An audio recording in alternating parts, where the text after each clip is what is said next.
ready? Yep. All right. We'll call this meeting to order at 6 o'clock. Roll call, please. Rogers. Holland. Here. Eckerling. Here. Stivner. Here. McLean. Here. Master George. Here. All right, item 3 is administer oath of office to newly appointed council members. Turn this over to Misty. If you wanna come on down.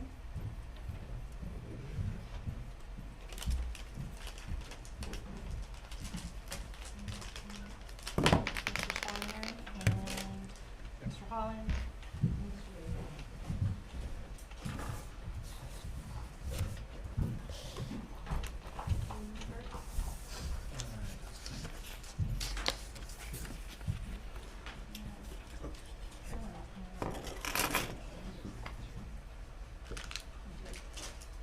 Reagan. I can throw this in. There you go. Okay.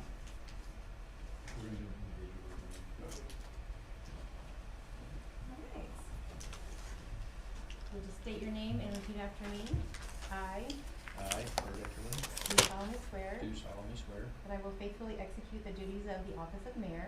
that I will, I will faithfully faithfully execute the execute duties the duties of the office of mayor of the state of Texas of the state of Texas, and will to the best of my ability preserve, and to the best of my ability preserve, protect, protect, and defend the Constitution and laws and defend the Constitution and laws of the United States of the United States and of this state, so help me God. and of this state.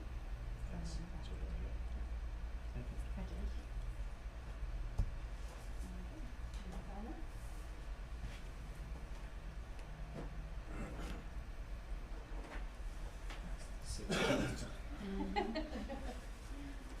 Alright, Mr. Stivner.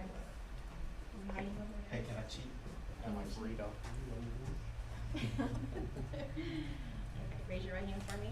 Say your name after I say I, I, Jeremy Stivner. Jared Stivner, Do solemnly swear do solemnly swear that I will faithfully execute that I will faithfully execute the duties of the office, the duties of the office Councilmember Place Two of council member, place 2 of the state of Texas, of the state of Texas, and will to the best of my ability and will to the best of my ability preserve, protect, preserve, protect, and defend the Constitution and laws and defend the Constitution and laws of the United States of the United States and of this state, so help me God. and of the state, so help me God. Congratulations. Thank you. Appreciate it. Thank you.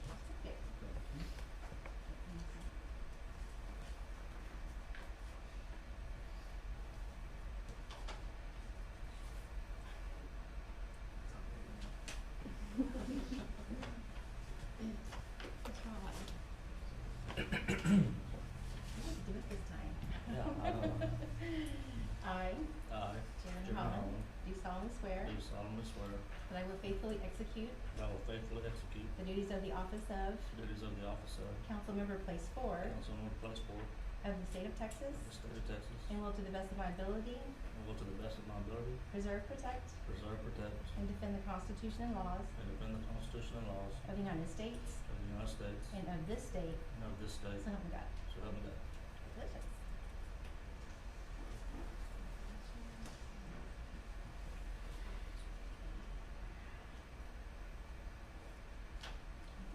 Right, I think that's right. Did I give you two? Oh, I did. I'm sorry. Sorry about that. Me? Yes, sir. And so raise your right hand.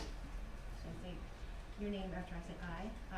I, Michael Baker, Do solemnly swear do solemnly swear that I will faithfully execute the duties of that I will faithfully execute the duties of the office of Councilmember Place Six office of council member place 6 of the state of Texas, of the state of Texas, and will to the best of my ability and will to the best of my ability preserve, protect, preserve, protect, and defend the Constitution and defend the Constitution and laws of the United States and laws of the United States and of this state, so help me God. and of the state, so help me God.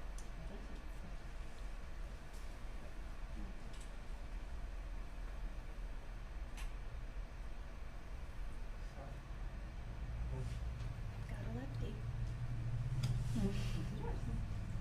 Congratulations. Do you want one of all of them? I can get someone regardless. If you get everyone at the dice sitting. Yep, I just wanted to welcome you aboard. Thank you, sir.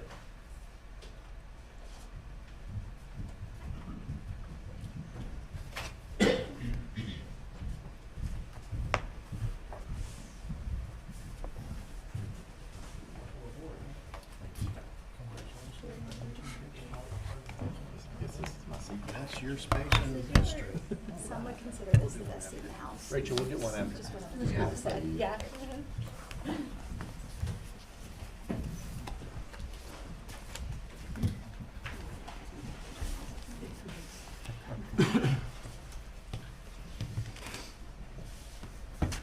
Okay, item 4 is considering possible action electing a mayor pro tem for a one-year term.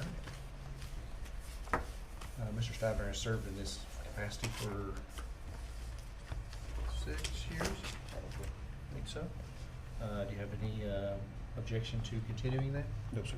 Then I would make a motion to elect Jeremy Stivner as mayor pro tem for a one-year term. I'll second that motion. The motion is to elect Mayor Pro Tem elect Jeremy Stivner as Mayor Pro Tem for a one-year term. Any further discussion or nominations? All in favor? Aye. Aye. Opposed? Motion carries. Mr. Baker's first action. Thanks, everyone. Item 5 is citizens' comments. Do we have anyone that could speak on any non-agenda items this evening? None? Item 6 is presentation of the quarterly investment report. Craig? So you have before you the quarterly investment report for the quarter that ended September 30th of 2022.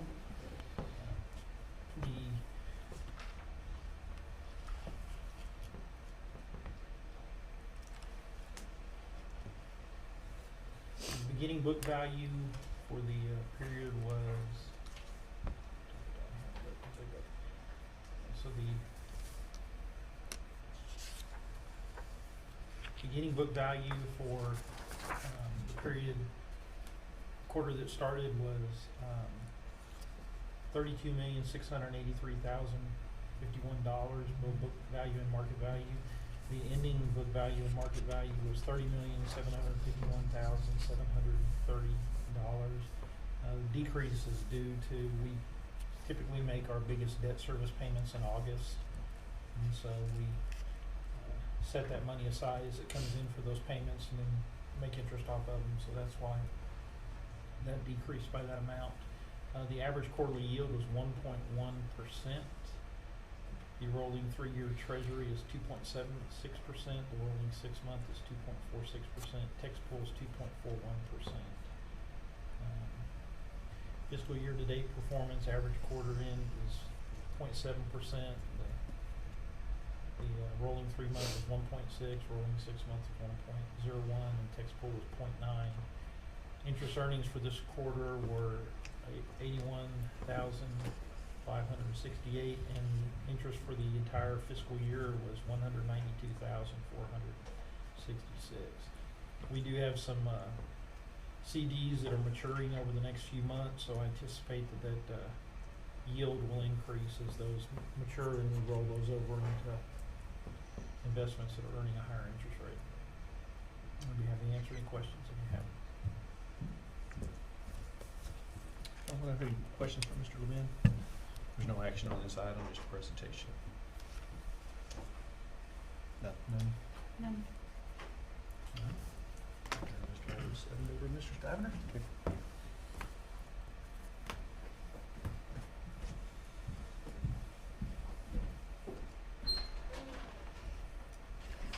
So starting with the regular agenda, number 7, public hearing. This is a public hearing, so this is to conduct a public hearing, consider possible action on ordinance 2022-031 regarding the application of Bert Eckerling with Eckerling Builders Incorporated. This is for the zoning change from Planned Development District to Planned Development District on approximately 23.99 acres. This is for lots 1 through 9, block 4, lot 60, block 1, and lots 31 through 43, block 2 of the residences at the Windmill Preserve Edition, Phase 1A. And this is approximately addressed at 710 East Deville Road. Mr. Lemon? So the Can you open the The public sub- hearing? Oh, okay. Sorry. oh, sorry. Opening the public hearing at 6:10. Thank you. So the subject property here was rezoned to a planned development in April of 2019, and the first phase, which is what this applies to, in the subdivision, has actually been constructed and put in place. And what the issue you have before you, even though it's presented as a new ordinance, it's basically the original ordinance with one change. And that change is in reference to the front yard setback on the cul-de-sacs. And so there's the location of the subject property off of Stegall. Like I said, this is the first phase. It has actually been constructed. I don't know, can you go back to the one with the showing the map? I think it's yeah, there. That is from the tax map. That's actually only showing the first part of phase one. Phase 1A, 1B has actually been constructed and accepted, so the road goes all the way down to the end and turns, and they're actually, Encore's been installing electric this week out there, so those lots are getting ready to build on. But the question that came up was on the cul-de-sacs, because these are duplex lots and the curvature, they're not able to fit the duplexes on the lots without corners of the garages and things extending into the front yard setback. So originally we had a couple of builders came forward talking about wanting to get individual variances, and when we looked at the number of lots here that were involved, I think we'd be looking at 23 or 24 total variances for everybody, and that's just a lot. So the issue came up of changing the ordinance and instead just allowing for these particular lots in this phase to have a 15-yard setback instead of a 25-foot setback instead of a 15-foot setback instead of a 25-foot setback. There you go. So there is an additional 10 foot of right-of-way, so there's still 25 feet from the street to the garages, and because of the curvature and the way the lot's set on there, it creates some challenges. If you can scroll down, there's some pictures of there. And you can see the cul-de-sacs, the one picture there, how it spreads out, and so it made more sense to try to do this as an amendment. So everything in this ordinance is exactly the same as the original ordinance, except in the attachment at the end of the ordinance under Exhibit B, I believe it is. No, Exhibit C. Yeah, Exhibit C, Performance Design Standards. Number 2 has been added, which says the minimum front yards for lots 24, 25, 28, 29, 32, 33, 36, 37, 46, 48, 51 through 53 are reduced to 15 feet. So it's specific to those lots alone. And this did go before P&Z, and they voted 4-1 to recommend approval with 1 recusal because we have a board member who lives over in that area. We did receive 4 letters returned that we sent out. 2 were in favor and 2 were in opposition. Those are both people on Shadow that were concerned about drainage and flooding on that side, and this no change here impacts any of that. Drainage, flooding, and all that was, all the drainage and everything was done as part of the original platting and the studies and everything. So this does not create any additional lots. It does not make any lots bigger or smaller. It just changes the setback. And I'd be happy to answer any questions after the public hearing. Okay, with this being a public hearing, is there anyone in the audience here that would like to speak for this item? Okay, is there anyone in the audience that would like to speak against this item? Okay, if you wouldn't mind coming to the mic, stating your name and address. I'm Roy Crumno. I live on 623 East Stegall, across the street and just down the way a little bit from the subdivision. When the original letter was sent out to approve or disapprove the original subdivision, the way I read the letter, I might have should have read a little more careful. It was going to be a subdivision of homes. Now it turns out that it's a subdivision of rental property. And with rental property, you have transition between people coming and going all the time. And then you have a number of cars where if you had built 51 houses, you'd have 102 cars, theoretically. Now you have 4 times that many cars that are using East Stegall, and East Egol can't handle any more traffic. We've got, the road is in real bad disrepair. I don't know if you've been down that way lately. It's cracked up. There used to be a hole in the road that you could blow a tire. Once I wrote the letter and sent it in, I noticed they came and patched that hole, but now it's back again, so it wasn't fixed. We just can't handle any more traffic on East Egol. It's just a small road. It's a one-lane blacktop road.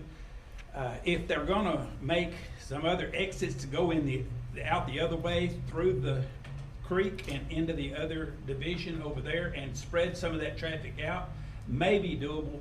But right now, there is just absolutely no way East Egol can handle any more traffic.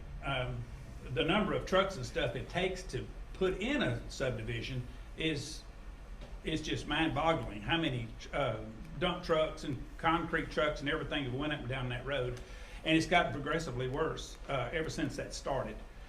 So that's my number one complaint about having any more things built in that area. We can't handle the traffic. It's just not possible. They haven't put a count, as far as I know, they haven't put a counter across the road to check traffic to see how many cars actually go up and down the road. I don't know that that survey has been done. If y'all move on with this thing, it would be well advised to figure out what you're gonna do with that road to handle this other, 150 or another 40 cars that's gonna be coming out at 8 o'clock in the morning to get to work. How do you get in and out of your driveway if you've got 150 cars coming past you in a 2-hour period? What's the answer to that? Well, the answer to that is to have a bigger road. Not possible unless you do something to expand the thing and make it bigger. It's just, in my opinion, it's not doable. It's just not theoretical to put any more properties in that area, any more rent property especially. Is that, anybody want to ask me a question? Any council members? Not at this time. Okay, and that's clear enough? Yes, sir. Thank you. Thank you. Is there anyone else in the audience that would like to speak against this item? Okay, so I will close the public hearing at 6:18. So once again, this is for the only change of replacing that setback from 25 Correct. feet to 15 feet. Correct, yeah. The original zoning was done on this in 2019. It went to Planning and Zoning Commission in January of 2019. It was rezoned as a planned development with 3 phases. This first phase was duplexes. Phase 2 was single family 2, which are 8,000 square foot lots, which would be single homes. And then phase 3 was single family 1, which is 12,000 square foot lots and single homes. I think 1,600 square foot on minimum on SF2 and 1,800 square foot on SF1. So all the zoning and everything for the properties were approved as planned development with all the conditions you see here now. I think it's 24 conditions. To the gentleman's concern about traffic, when it did come to city council, because it was a planned development, city council did require the applicant to conduct a traffic impact analysis. That did delay the approval by about 2.5 months. They did do that back in 2019. They did put counters out. They did all that stuff, and they reported back. The road maintenance issue is something that is the city's, and I know I've had discussion with the street department about making repairs, and we've talked about long-term plans. But as far as the width of the road and the things there, the traffic impact analysis was done by the engineers, indicated that it was sufficient to handle the cars projected on the zoning at that time. But this tonight does not change any of that. When did those counters get put in?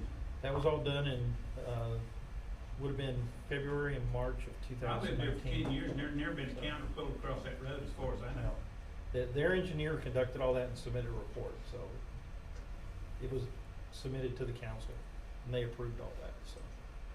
Yeah, this has already been approved. The only thing this does is change the setback from the road from 25 feet to 15 feet. the actual planned development already has been approved. Would it change the development or the backset if it was single house dwellings and not duplexes? In other words, instead of having a gigantic duplex built on it, just have a single dwelling house, which I understood that was what it was supposed to be to start with, and then it turned into a rental division. So phase 2 and 3 are single-family homes, right? So phase 1 was just the duplexes? Yeah, phase one And was phase one's duplexes from the beginning. It was approved, and it was duplexes from the beginning. So the whole area is not gonna be duplexes, just the first phase. Just the one street that's already been Just built. the first 51 houses, just Right. the first Or- 51 projects. Is that what it is, 51 duplexes for the first phase? I don't know. I'd have to look at the plan and count the lots. So the other 2 phases will be single-family homes. Right. And how do they get out of there, drive down the road that's too small to handle it? The reason I'm saying, because I drive up and down that road 2 or 3 times a day. Yeah. And there's never known a counter to be put across that road. I don't know where they got their information from. I'm not trying to be argumentative and call them liars or anything, but if they say they put a counter across there, I didn't see it. Yeah. And for what length of time was it left there? How long do counters stay out there when they do a study? I mean, that was conducted by the engineers. They do have, there is technology now where they don't have to put the cable across the road. There is technologies that they can put that will count vehicles in other ways, so. I'd have to go pull their report and read their methodology. They submitted a pretty significant report. And again, that was done by a professional engineer, Yeah. so they submitted it, and Well- it was presented to the council, and the council considered that as part of their decision. I'm sure they're very good at what they do, and I'm sure they make a living doing it. But how many of you drive up and down Stegall any length of time? Do y'all do that pretty regularly? You do? Mhm. Do you notice how bad the road is? Yeah, Do you notice how many cracks there are in the road? lots how of many cracks and lots of separations of roads pavement? in the city of Robinson, yeah. No, I'm talking about Stegall. Yep. I'm just talking about South Stegall. That's all I'm talking about. Now, I know Robinson's got Yeah. some problems with that, always have had. And in your opinion, you think it can handle another 200 cars every morning between 8 to 10, or whenever people choose to go to work? So we've done this analysis 3 years ago now, so Yeah. nothing here changes any of that. So this discussion right here is beyond the agenda item that we have in front of us. The The only thing. agenda item is that we can make these setbacks bigger so they can get more duplexes on the lots. No, Just in the cul-de-sacs?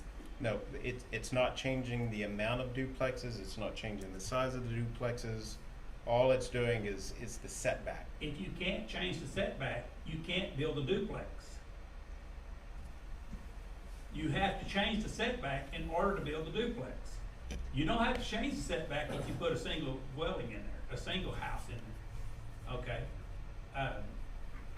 That's the way I'm reading it, the way I understand what you They can just still told me. fit duplexes, they would just have to be smaller duplexes. So, They what's have, the they have limit kind of on a how standard, they have a small standard duplex? size of duplex they're building, and they wanna stay consistent, is what they're doing. Well, Yep. a few years ago, Hewitt had this problem. They let a lot of duplexes come into their area, and the transition was, from the school system was outrageous, and they finally just said, no more duplexes, you know, and eventually they changed that. But, I was in the building business at that time, and they wouldn't let us build any more duplexes in the city limits of Hewitt. I don't wanna get in that situation in Robinson. I don't want that much transition in our school system, and I don't want that many, renters to be, going in and out. I've got a permanent dwelling there, you know, I live there. Sure. And, I don't want that many rent properties across the street from me.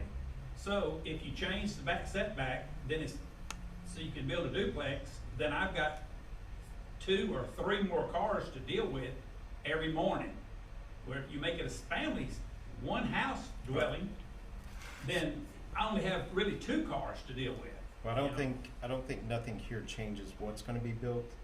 If anything, he'll have to change the size of the duplex. He'll still build a duplex, or the developer will still build a duplex, Okay?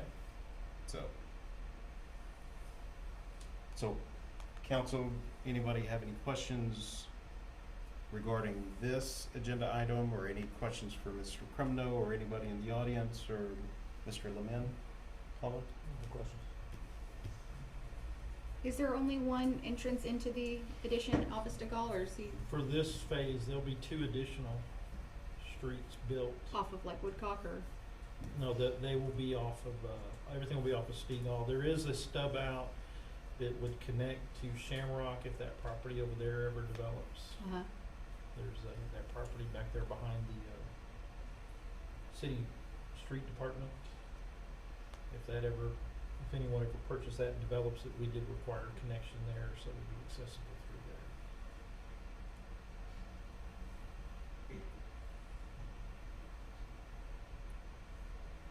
There's a very large floodplain along Flat Creek in Yep. this area, so crossing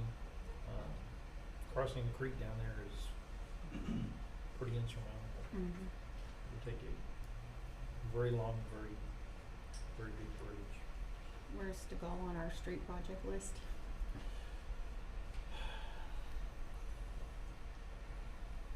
I don't have the list right in front of me. I know You can't just rattle I them know off. we've had discussions about doing some work Moving on around. it in the near future. Uh-huh. We do have some areas with potholes, we're fighting pretty regularly. Mhm. Some of it's just the age, but it's like all the, we got more roads than we have time, more than anything to deal with. Even with funding available, it's just getting to them, but we've had discussions about, coming back and trying to resurface portions of that. But we do have several areas that we're fighting potholes, it stays wet under there. Yep, pops back up. Yeah, it's a continuous. The Durapatcher's helping, but there's still some areas that even Durapatch repairs aren't holding. We have some problems down in the S-curve on Stegall where we keep patching them and they keep, because the cars, and it's Mhm. Stovall too, where people are turning their wheels, it Yep. just pulls them back up. We're aware there's definitely issues on there. And, I would have to get with Dave and see if he's got anything in the very near future, but we've had discussions about having to deal with some of those areas over there. Okay, so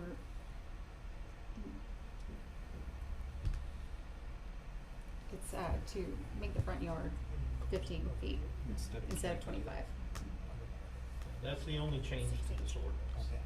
And that's just, the developer and the builders have a price point they're looking at, and that's a certain size, and they would have to reduce the size. They just wanna be consistent through the whole subdivision. Right. So, and again, it was that versus trying to do a separate variance for each Right, of for the each property. one, yeah. But it is ultimately council's decision on what you wanna do. I have one question.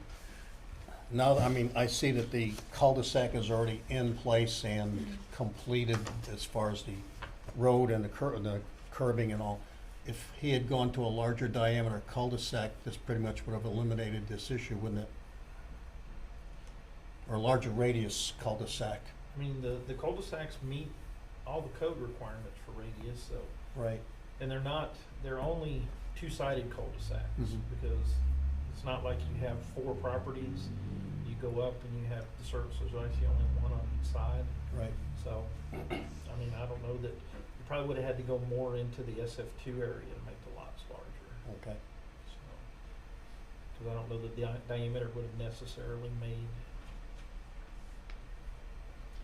that much of a difference. If anything, making the cul-de-sac bigger might have made it even harder to fit the lots on there. Okay. Might've been better if the On the cul-de-sac was backside. smaller. Yep. Yeah. Okay. So phase 1 was, which is complete, was Yeah. the duplexes. Yes, The upcoming phase 2 and 3 are single family. correct. Yes. I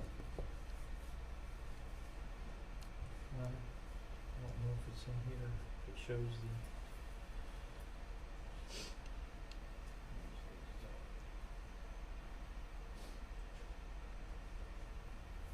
I think there is a site plan in here, the plats in here that shows the lot layout.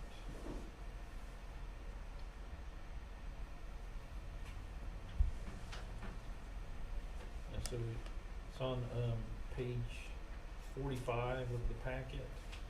You can see the lots are all kind of hashed or colored a different way. And so, and it shows where the duplexes are, so that whole section right there is the duplex, and then the kind of gray with the hash lines, those are the SF2 lots, and then the dark darker gray is all the single-family one lots. And they all, I mean, some of those lots are almost an acre, the ones that are back toward the bottom, but I think most of the SF1 lots are at least a quarter acre. And the SF2 lots are all, about 0.2 to 0.22 acres. And even the duplex lots are kind of larger than what you typically see, because each lot's 0.3 acres. So the plan was to have bigger, higher price point duplexes. Yeah, they're nice.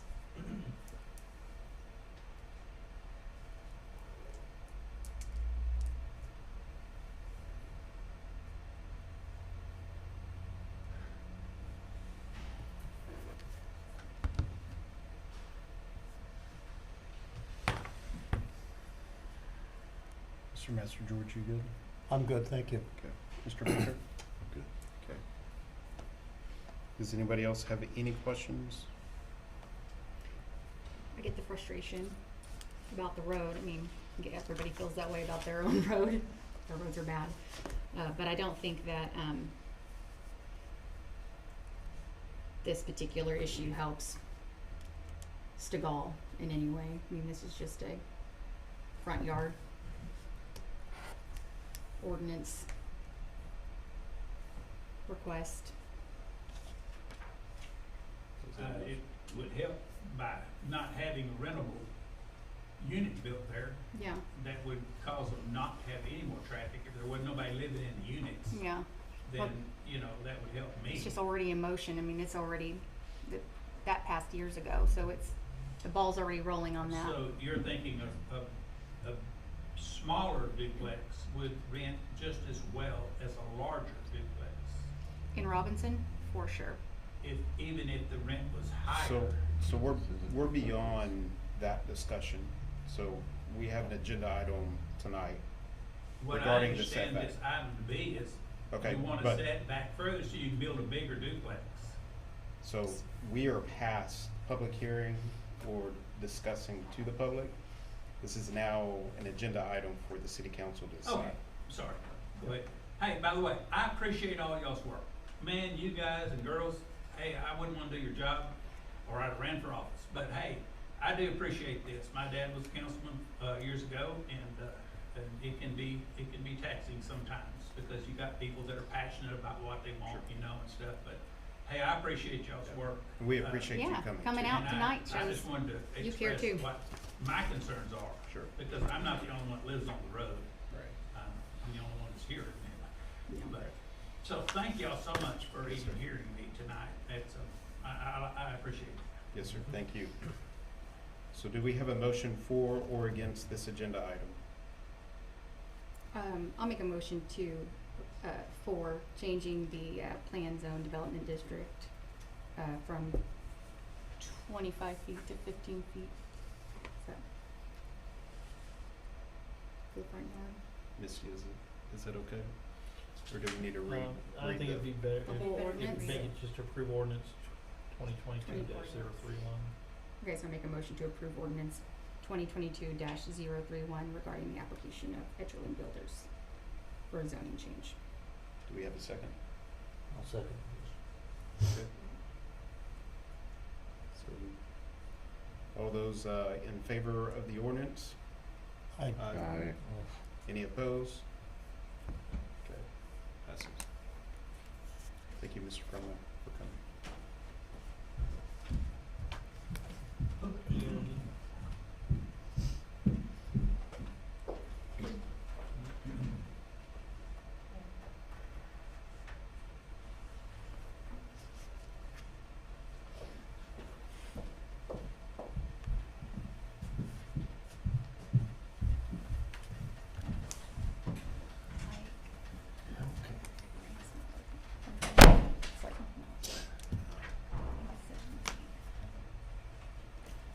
Item 8, public hearing. Conduct a public hearing considering possible action on ordinance 2022-032 regarding the application of Cliff Lemons for a zoning change from RO district to C2 district on approximately 5.353 acres, known as tracks 8 and 9 of the M. Martinez survey, addressed at 1003 and 1009 South Robinson Drive. I'll open the public hearing at 6:35 with presentation from Mr. Wynn. So this is a zoning change from RO to C2 district. You can see on the screen the current property location. It is all zoned RO. Right now, Red Rock Outfitters is located at that location. It's technically a non-conforming use. This was all rezoned to RO during the city's comprehensive rezoning, but the C2 zoning is in compliance with the comprehensive plan and consistent with the comprehensive plan. Mr. Emmons' plan is to expand his business and build additional buildings, and in order to expand beyond 25%, he has to change the zoning, so that's why he is here tonight. This did go to the Planning and Zoning Commission, and they did vote 5 in favor, none opposed. We did receive one letter back on this. It was neutral. They just asked that there be some type of screening between the business and them, and there are some requirements in our ordinance for screening and things that would be addressed during plating and that process, but it is consistent, and I'd be happy to answer any questions after the public hearing. Do we have anyone in the public like to speak on this item? And we'll close the public hearing at 6:36.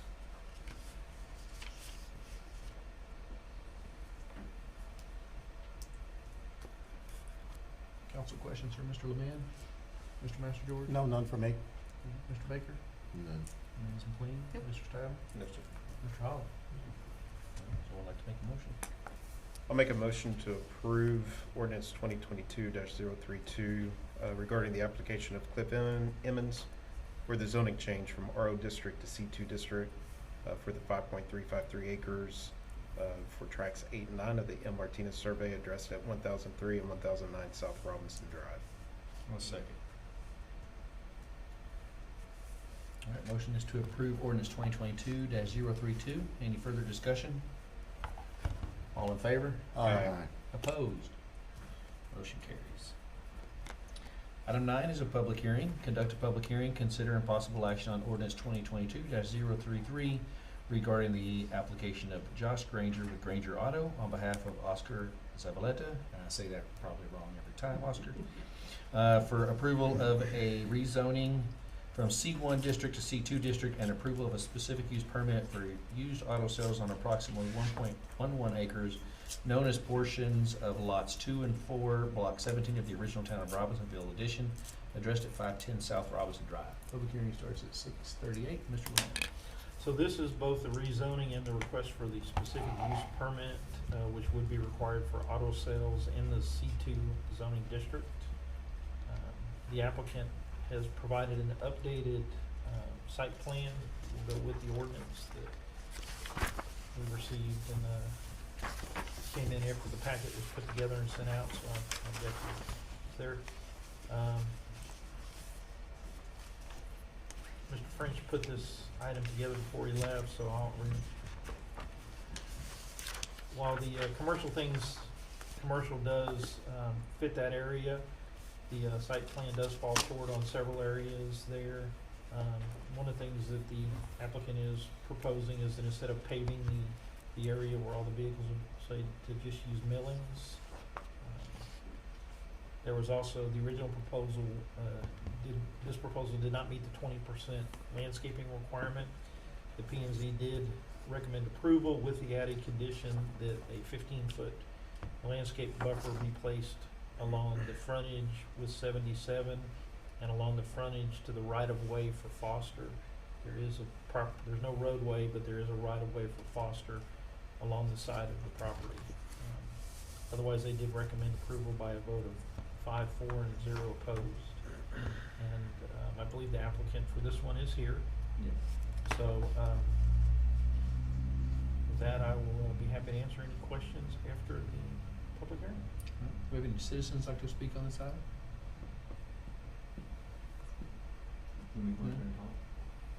You certainly can. Or if y'all have any Yeah. questions. Does anybody in the public have any questions, or? Okay, we'll close the public hearing at 6:40.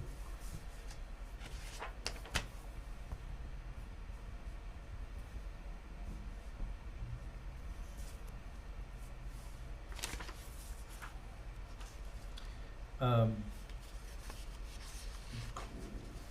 Granger, you can probably step up, because there's probably gonna be some questions. Might wanna give a little history as to where we were, where this is going. What the plan is. Question I've got is millings versus hardtop Concrete or asphalt? versus what we did for the, sales and auto shop across the street, cause I think they had put it in a parking lot. Yeah, the vehicle repair across the street did. Yeah. Yes. Okay, so, Craig, you got some history on the, Yes, so I have 104 East Ward Avenue, and then a little over a year ago, we moved up to 602 South Robinson Drive. So I have a whole, I don't have the corner, but pretty much it's all attached. I was allowed to do the millings up in the front on 602. It's just the vehicles stay parked there. It's not a high traffic area. They just sit, okay? I've been in the 104 East Ward Avenue for this January, it'll be 9 years. Like I said, officially we moved up a year ago. The reason for asking for the millings for the new property we're looking at, we're moving 2 doors down, is again, those vehicles just sit there. There's no traffic, other than moving them in and out. In front of the building, will be the office right there. That's where the customers will park. We forgot to put in for the handicap, that area will be concrete. The rest of the parking will be millings.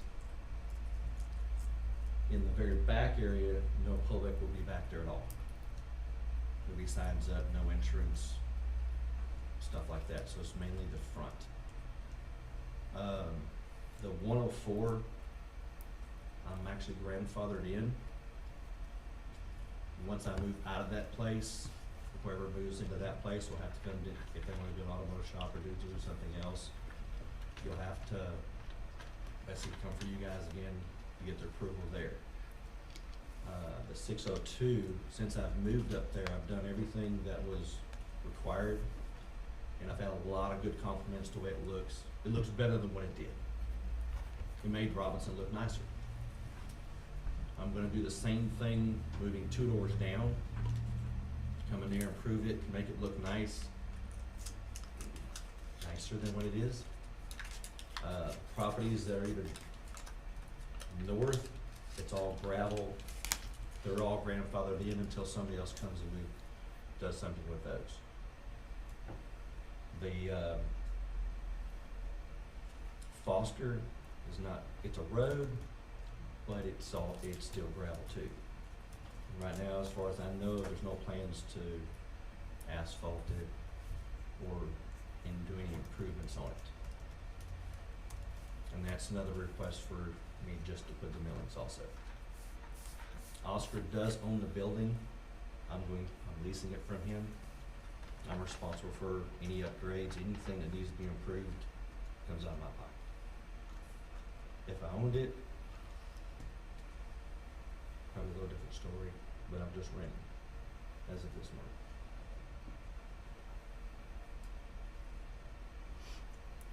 So I'm just moving 2 doors down.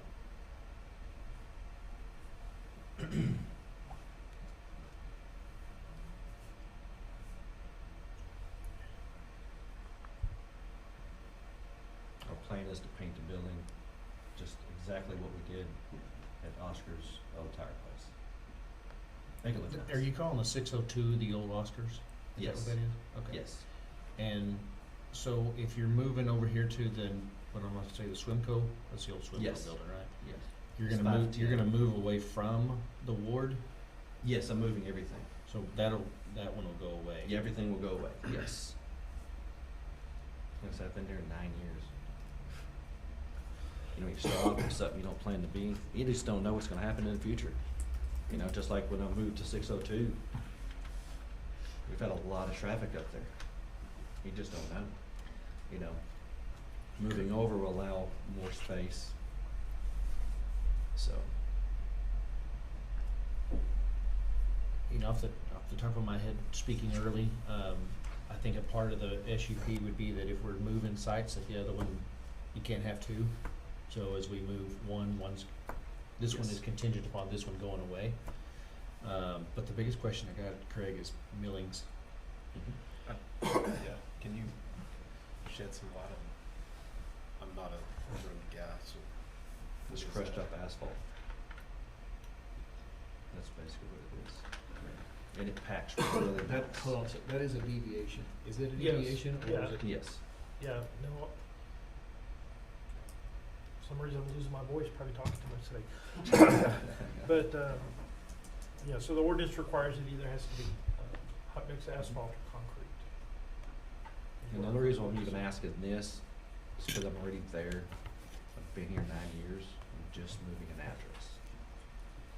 Yeah, but. And I know. I understand, but Mr. Granger, the problem is that in order for us to improve and change Robinson, we must increase the standard and therefore Yes. the gravel lots have to go away. Right.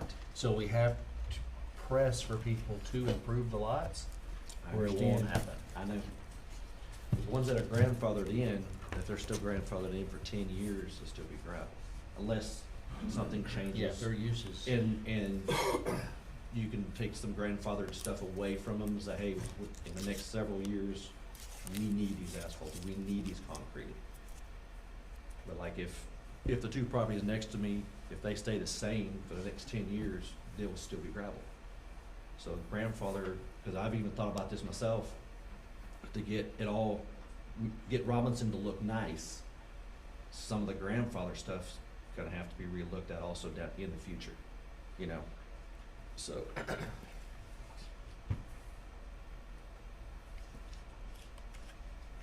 If it was a high traffic area, now, just my opinion, then, yeah. Like I said, What did, there's no high traffic there. What did So PNC you're at the old say? Oscars and now you're moving to the Yes. old P and Z Smithville. didn't have an issue with the millings. We Yes. discussed it and I tell you what, if I'm the equipment owner over here across the street, I'd have a serious issue with millings. Andrew? The guy that we made put in a whole Yes. asphalt We're parking lot in. really good friends with him. And we've talked about it, Home 9 Yards,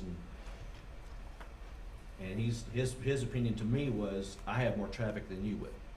What guy across the street? Talking about Howard's? No, It's, the old Yeah. construction edge here. yes. Oh. Yeah, 'cause we talked to him when you got it all done and moved everything in, and yes. it was triggered by the change of use. Typically the change of use will trigger the requirements. So Construction Edge was able to operate out of there because of a grandfather. They were there before that zoning or. Yeah, the Existed. term is really non-conforming. Once they moved, they were non-conforming. Once they moved locations, then that triggers the ability for that property to fall under conforming. And that's where, basically, if we issued an SUP with millings, we would be issuing a non-conforming SUP, correct? Correct.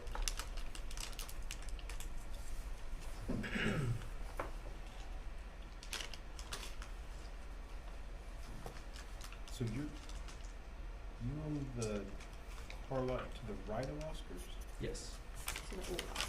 Yeah, Oscar owns that property also. Yeah, Oscar owns this, he's right. Yes. Okay, that's why This is where this, he's at now. so that was the year ago that we approved this. Yes. Yeah. Now he wants to move here. Gotcha. Okay. Is the 602 staying? No. I'm So moving. all that shutting down and going to the Everything's one shut down, location? yes. Even the 104 East Ward, that's being shut down. Everything is being moved to that one piece of property.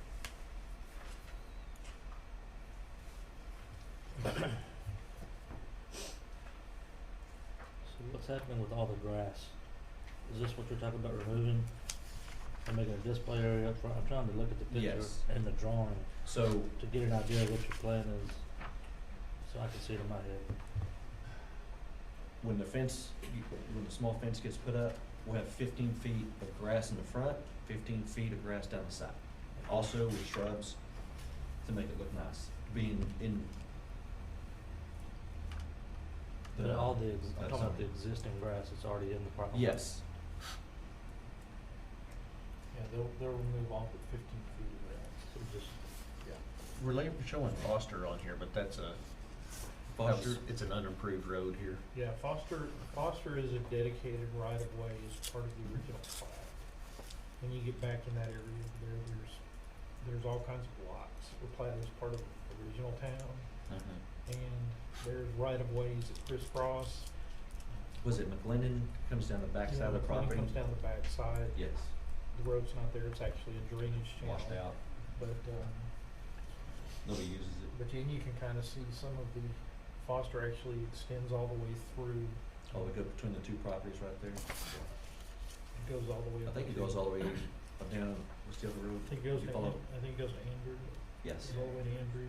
But then there's also even more right of ways gridded back there. It's just never been developed. That's why the city has not chose to abandon it, because if someone comes in and acquires all those large pieces of property, there'll be need of access there. So that developer will be required to construct those roadways.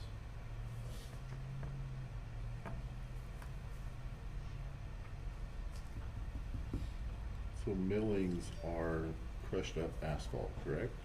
Right, it's when you see the machines come in and they're stripping the old asphalt off, Mhm. they're dumping it in the truck, that's millings. So one of the things that I mentioned, oh, I'm sorry, Go ahead. that we talked about on the other meeting, Oscar can rent it out the way it sits. No automotive, no, nothing. He can rent the front building out, he can rent the back, do whatever he needs to do. Not That's not true. not necessarily. So like something small can come in there, like, not open to the public. If you Well, want- it's Depends on the currently- use. Right, it's currently- right, it depends on the use. It's been a contractor shop. Yes. So as long as another contractor shop goes in Yes. there, yes, but if any other business goes in there, it would trigger Right. all of this, so if it's If it's, not a, it depends on, again, like what y'all are saying, which that it depends on what comes in there. right, it's a very limited use. Yes. If whatever is using it in the non-conforming continues to use it, it continues its non-conforming use. But if you deviate from that non-conforming use Right. to a different use, it kicks in. If it turns into like a storefront, something like that, then there's Yeah. a lot of things that trigger certain things. Hey, we got, this has to happen, this has to happen, this has to happen. Right. And that's for all the properties up and down 76. Yes. So it's not just, this is not the first time this has come up, so. Right. I And know. and it's one of the challenges of a city like Robinson Development. I want the improvements, been here since 1989. Bert's been here his entire life. Everybody wants the nice stuff, they all want it improved. Have an opportunity possibly to even go down farther down Robinson. I chose not to because I don't think, it's just my opinion, I don't think you want any more business, any more automotive or car lots down by Brookshires. It needs, we got a nice McDonald's coming in. Gosh, by that time, we got some stuff in here. So I want improvements also. Okay, I'm all for, hey, we gotta do this, do this, do this. I am nobody special. I mean, if it's gotta be concrete or asphalted, it's gotta come out of my pocket. I'm not rich. So, and I understand the rules. If I do move over there, it is going to improve, it's gonna look nicer than what it is now. I don't know if there's any contingencies to put anything in place for future, hey, if we do this many times, or this many years, hey, we need this done by this day, or something like that. I don't know if that's an option also. No, Just throwing some ideas. that would be considered contract or conditional zoning. That's not permitted under Texas law, so. Okay. I like where you're going with it. Hey, I'm just, I want Robinson also to look nice. That's, Do millings Yes. give the appearance of asphalt?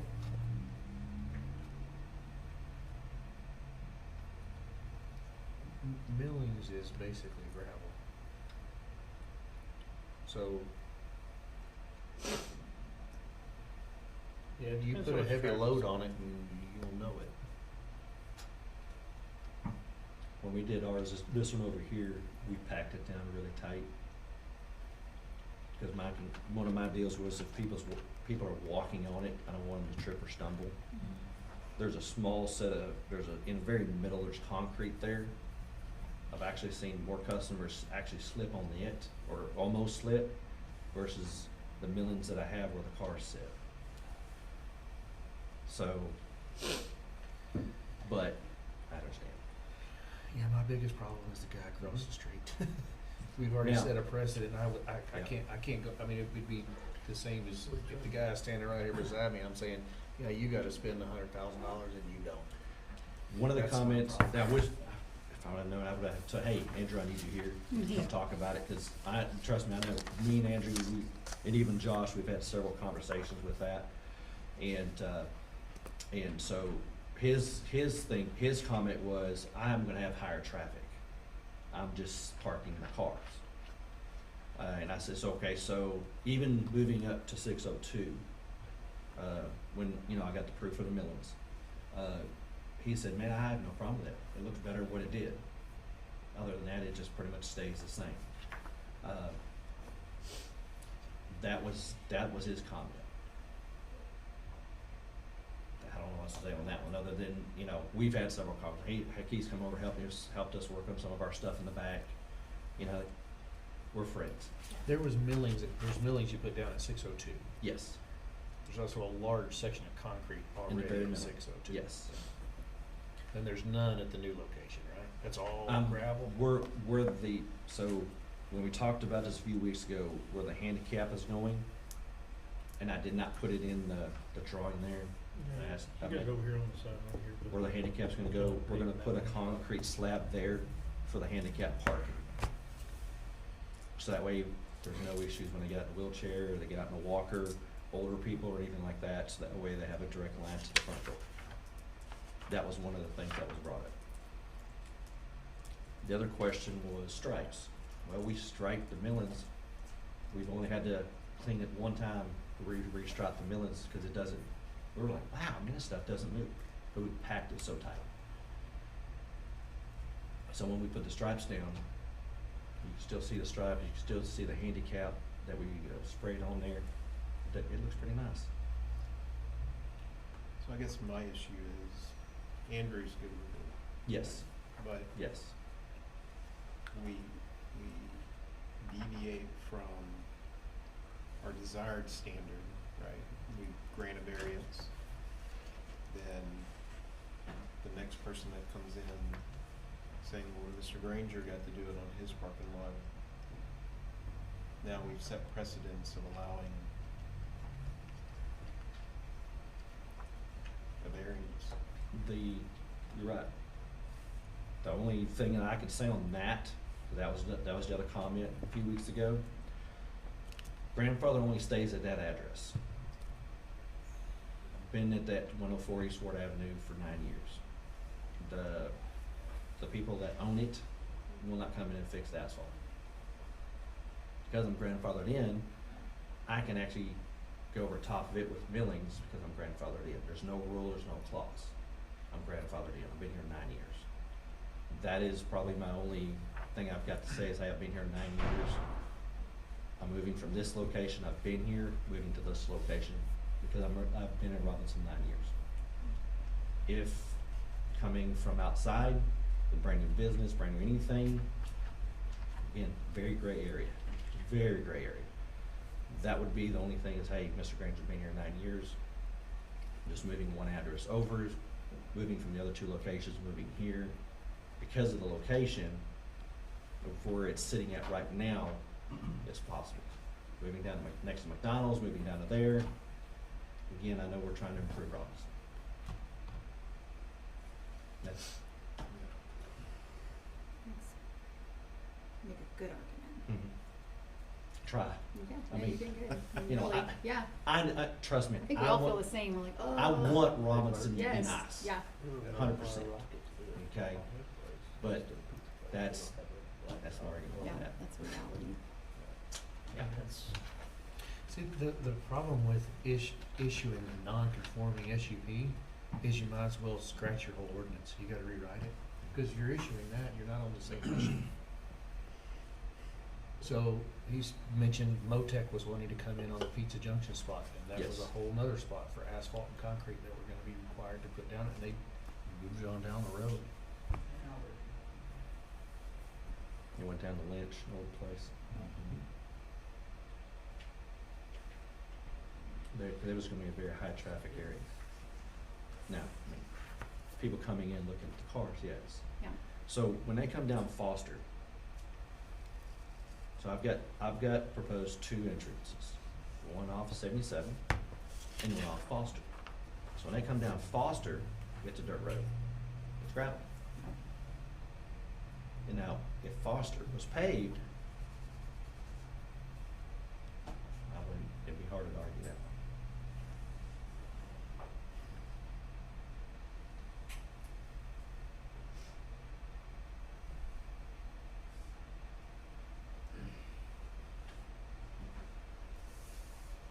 And on the 77 side of it, where the grass is, you're gonna leave a 15-foot strip Yes, with With shrubbery and yes. new signage. so that's a requirement for Robinson. It's, have to do that.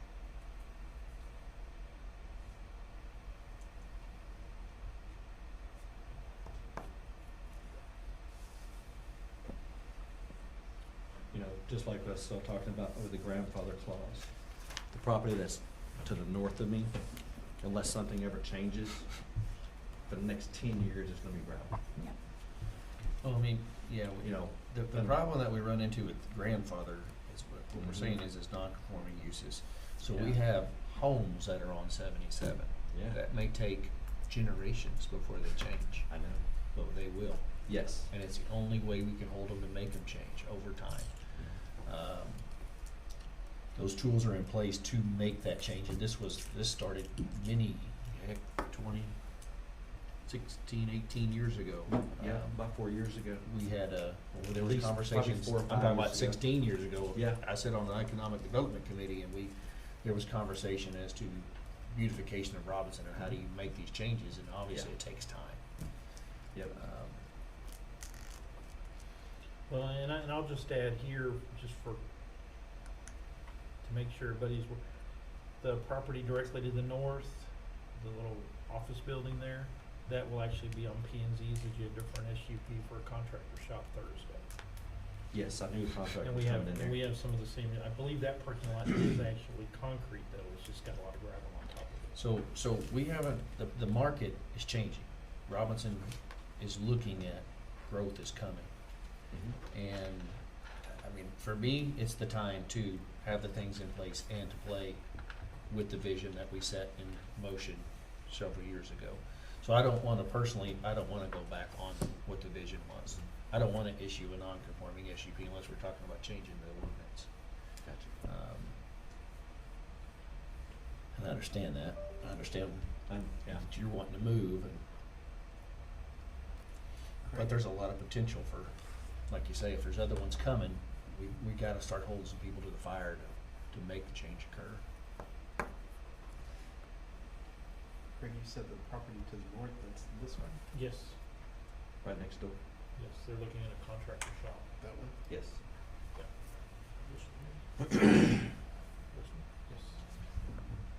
Yes, I they've think already he's- talked to I think TxDOT he's about wanting to it, use the change building in the the back private for road. storage. I think the main thing.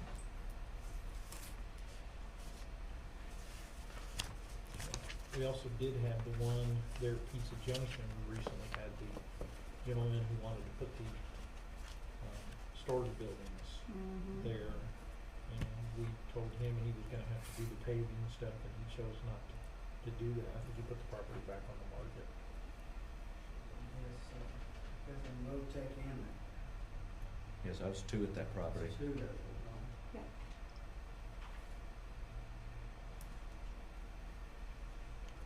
Can I ask you a quick question?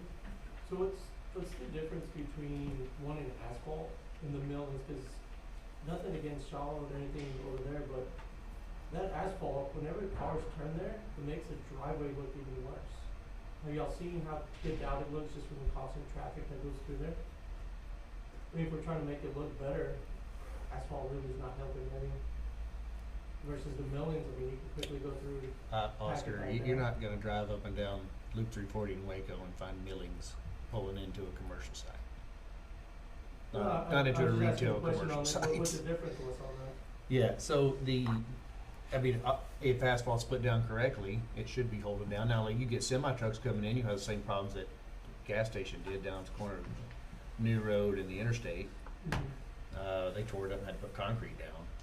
And that's another issue, that if it tears up, then yeah, asphalt has to go up, concrete then has to go down. So, are y'all wanting everything to be completely concrete or asphalt? I'm sure that's. Like all the frontage on it? Yeah, everything Or is is, it just- everything is to be Or y'all new, would- is are to be there any paved. variances for like percentages wise? It depends, so like you got one, next to your property there was issued one where he's at now. Mhm. There was a large portion of already concrete there, it needed some millings to fill in. And that, So there could be that small worked. variances. There's, we don't- yeah, there's obviously My we have only allowed concern some. with that is what we talked about earlier, if you're asking for large pieces of concrete and all these businesses are trying to come in, and then you say, oh, you need all this concrete, and everybody's just pulling out, it's not gonna help the city if everybody pulls out. Depends on the businesses that are coming in and coming out. So there's a lot of businesses that also don't plan for growth. And they put in a business and there's not enough parking. And then they're in a pickle. And they have to buy property and put in a completely paved parking lot. Happened right down the street. You gotta plan for the growth that's needed and for the proper use of the business.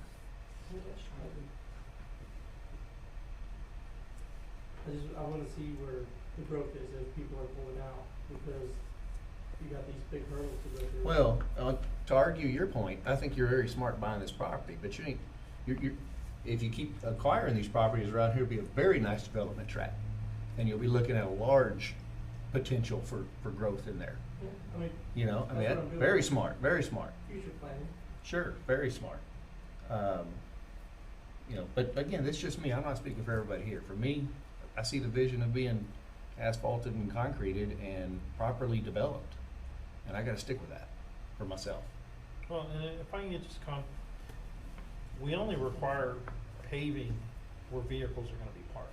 So a lot of that is driven by how many vehicles you're gonna have and what you're gonna park. If you have a business and you only need 8 parking spaces, you only have to pave enough for 8 parking spaces. It's not, every property has to be totally paved, because we actually have landscaping requirements on top of that. So it's just trying to keep the vehicles on a solid surface. Some of that has to do with concerns about, taking debris out onto the highway. Some of it's overall appearance, some of it is, what's being absorbed in the ground, is leaking on the ground, depending on the type of Okay, so business, you this may is- have to this have is more containment, towards- you may have to have certain things. So it's not, everybody has to just pave their whole property, you have to pave the area where you're gonna park So vehicles. this is more because of automotive having more. Yeah, cars, that's he's why. got a lot of vehicles. So that's where I was misunderstanding. I was thinking that you're wanting every business that comes through here to pave their whole front end. No, Oh, no, no, no, no, no, no, only where the vehicles are gonna be, Oh. so.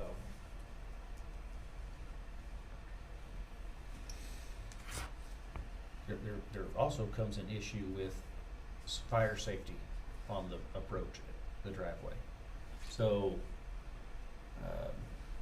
you have to be able to support X amount of, 50,000 pounds of a fire truck to be able to come in, and it's hard to say what gravel can or can't support without them getting stuck. And possible turnaround, or it's why there's fire lanes in all of these places, but.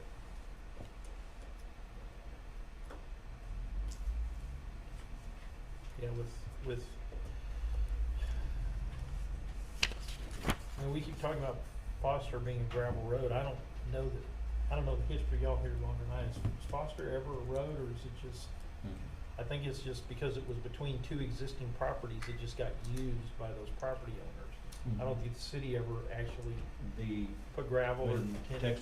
I mean, TxDOT come out? I don't know how Te- y'all consider it a road or not. I mean, it used to actually have a legitimate street sign on there, so most people did They- consider it a road. they but made that eventually comment. got pulled down.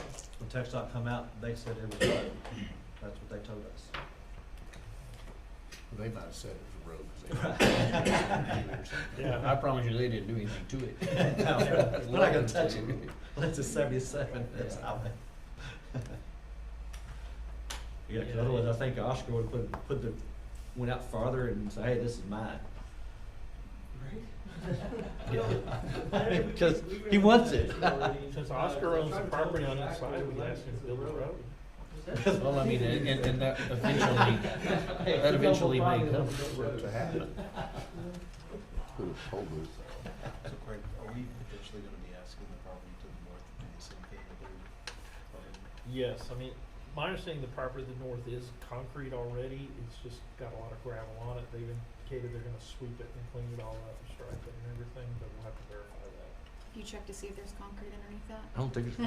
Well, you're talking about just what's in front of that house. This is a Yeah. contractor office. They need to park equipment, which if they do, that No, backyard. they're not, this back Like, here oh my, all there belongs is to what concrete he's under looking here. for. They're not Oh, gonna have it. kept sweeping up there, like, where's it at, where's it at, I mean, where's it they at? may store I equipment know. there, but they're gonna have no vehicles back there. We've already discussed all that with them. But no, all of this behind here will actually be part of Mr. Granger's. So, we've only talked about out front, because I don't think you're planning on putting millings in the back where you're gonna store vehicles. right? It's, everything's gravel back there already. It's got gravel. It's all existing. Well, you can see where the gravel's, where the small grass is at. Even on the grass part, most of that is all gravel underneath there anyways.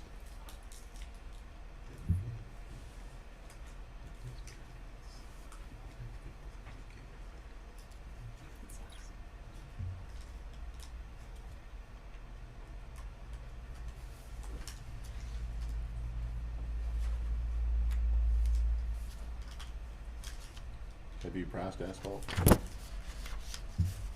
I'm not. It's not cheap. But You have a what's- kidney, what's an extra cheap? kidney What's that you cheap? could give? I've got one kidney left. You need it, alright. I gotta have it, yeah, I gotta have it. Yeah.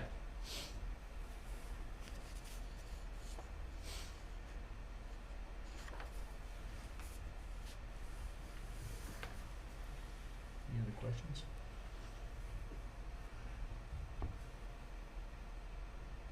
Thoughts? I'd just like to say, you know, I was on the council, 5 years before this, this is my second go-around. We've always had this issue of spot zoning along 77, which has created the problems that we have now. We just can't continue to piecemeal the zoning. We did the visioning plan, the 2034 visioning plan, with the intention of stabilizing and making sure that everybody was consistent from Moonlight all the way up to the loop. To start deviating now would just be throwing that pretty much into the wind. We've got standards set. I understand your issues, but you know, we went through an awfully long, hard process with an awful lot of give and take, and I think we just have to stay with the zoning the way it is. If we can make accommodations for the percentages and placement of vehicle pads and whatever needs to be done, that falls back on you to meet what our standards are, but as to make a blanket change, no, I don't agree with that at all. Mr. Baker, I know you're new. What are you thinking?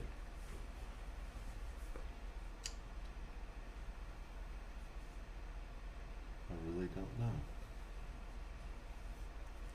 How many cars do you intend to put up front? I mean, currently you've got 15, 20. Moving over there will allow me to have 5 to 8 more.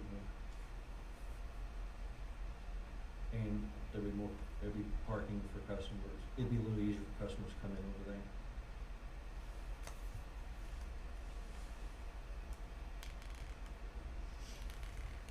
That's the whole, matter of fact, it was interesting a few months back when Senior said, hey, we just purchased it, it's ours.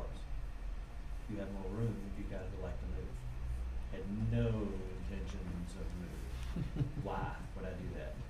No, why? It's a lot of work. And one of the questions that came up is concrete or asphalt. This is gonna suck. It's got, I mean, it's good, but it's gonna suck. And so, that's the only reason why we're here. Because I would eliminate the two pieces of property, put it on one. Keep everything inside the fence, it would just, I'd be able to keep control of it better. I've had no issues really in the back, and I didn't mess with anything. But it would just, I think it'll clean it up a lot. And then whoever moves in 104 will have to do the same process I'm doing right now. Yep, and that way it'll, no, they'll have to fix it or approve it or not approve it, moving forward. My only hope was possibly, I'm kinda grandfathered in, that was my only hope.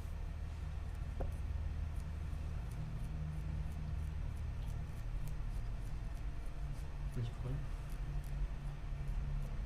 I'd like to just skip this agenda item because I'm just too torn, thank you. Mr. Stiver? No, so this, you know, this is obviously, this is the tough part, right? I know. It sucks. So, It does.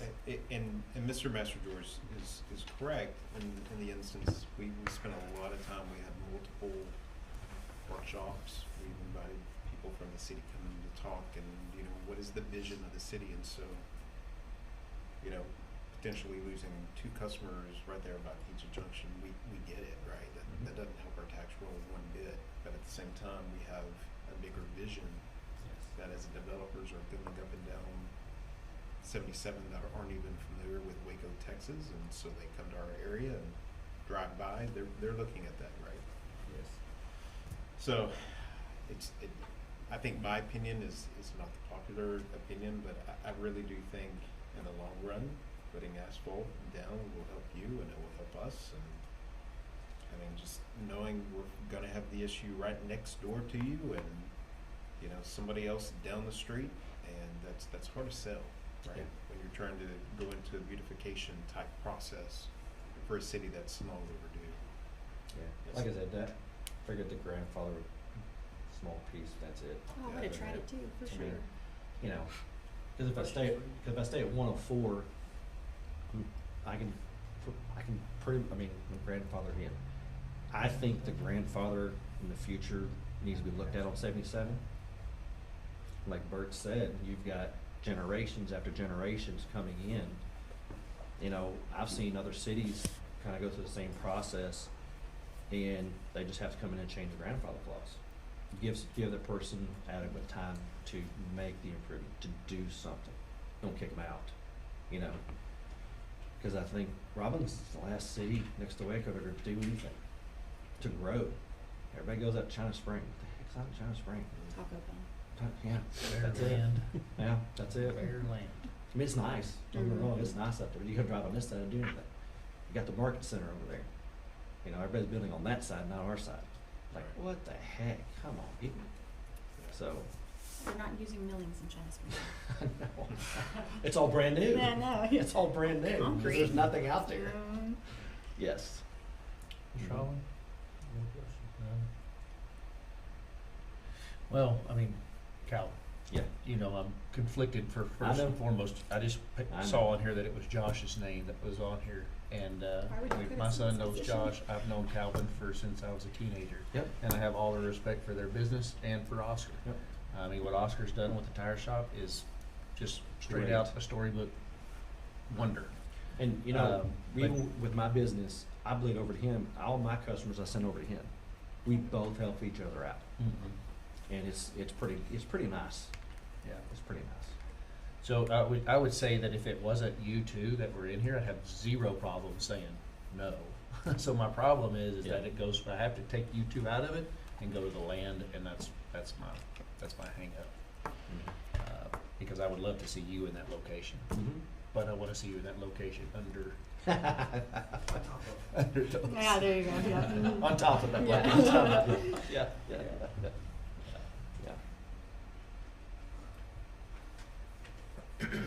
So I'm just Okay. gonna do the hard thing. You're so bad, you're the yeah, bad guy. I know. Ugh. I know.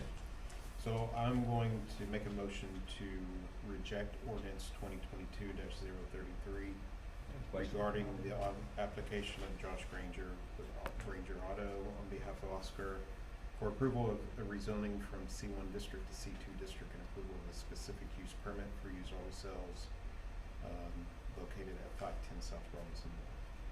And this is without prejudice. I'm gonna have to second that as well. This If- is nothing. Yeah, if it was concrete or asphalt, there'd be no question.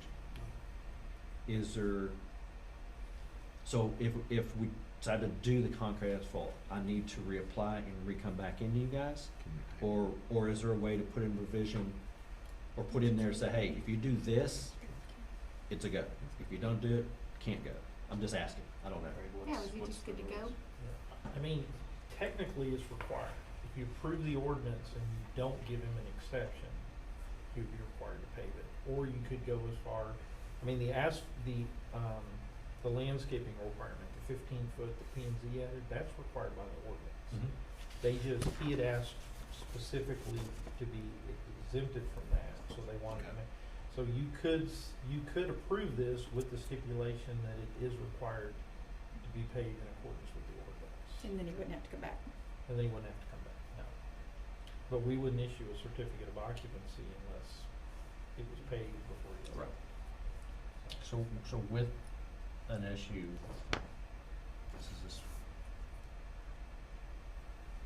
SUP comes with the drawing. Cause this is what would be No, codified with that. you would put specific wording that would be amended. But it would be this, and the only amendment would be millings would be changed. Yeah, well, and That's what we did. Because what I'm saying is council, when you have a SUP, this is your SUP. yes. We had to, that's why we had to change Yeah, his 15 15-foot foot, landscape we had to not change scale. that for this meeting, so that way it's in there. So you can That's how I specify understood that. Now, I will add that the current ordinance does require the area in the back, where you're talking about storing vehicles in the gravel, also to be paved, but we have had some discussion in the past about if it's not open to public and things, because we're creating more runoff that we don't necessarily have to create. So we have, had discussions in the past about, as long as it's not somewhere, it's behind the facility, it's not, so. Can it be gated or? That's all gated. I think you'd want it probably screened or something like that, Screened, but, and it could be used for open but yeah, space. because, you get into that, again, the purpose of the paving is where the public has access, and so that you don't have people fall, that you in the rain and things like that, run off, but you wanna create just blanket, kinda what Oscar said, we don't wanna just cover everything in concrete either, so.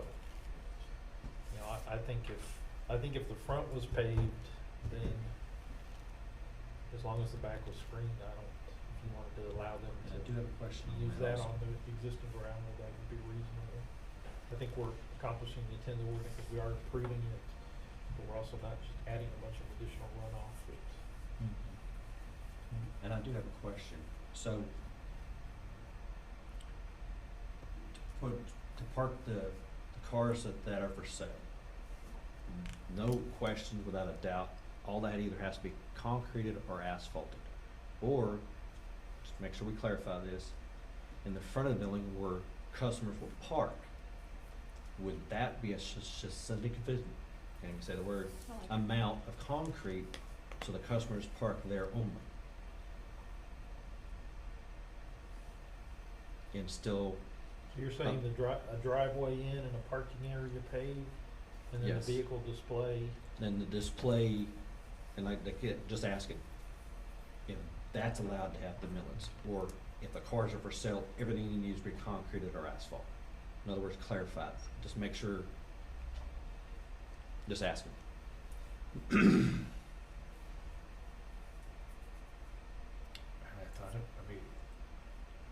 Everything was asphalted at the equipment across the street, right? Where they're storing the equipment and all for sale. Well, Or the car. place They across were the street working cars. is a repair, auto repair, so they have cars coming in and out, customers in and out, cars being repaired, coming in. Kinda like what Oscar Tires is, has to be all concrete or asphalt because it's high traffic. If I put concrete with a high traffic, let's say is And the rest possible millings, where the cars are just parked for sale. So you're saying put asphalt or cement up by the store, Where the in the storefront, very front where customers are gonna be parking at, and in the other part everything where the cars Would are be just gonna millings. sit for sale. where your millings. display cars Kinda are. like where I'm at over here, cause I had the very middle concrete, and the cars around it just sit. I think you would have to also, the driveway, Coming in, yeah, anywhere the cars were gonna actually be driving, customers driving, I would think, to meet the requirement of the ordinance, it would need to be paved. okay, brings up another question. I'll have two entrances here. One off 77, one off Foster. Foster may be a, Dead deal? well, I don't know, I'm just asking. yeah, we keep talking about Foster being a street, and this came up P and Z. Foster is not a street. Foster is a dedicated right of way. It has never been I know it's got a name on the maps and all this other stuff, but it's So- never been a constructed street. One of the requirements that DOT said I had to do. They want a stop sign, that's Foster, they want a sign. Did they want a sign? Is that what you said? I think that was in our deal. You're supposed to put a stop sign there because Oh, a people are stop driving sign? down there. That's a whole On They lot. want a stop Foster? sign. That's a whole nother There's issue. some Yeah, sign on the street that's that's gonna not require there. Yeah. Foster to be constructed. There's a lot of oncoming traffic coming in there. You don't wanna take on construction No. Foster. No, I know. We have to look at Oscar back there again.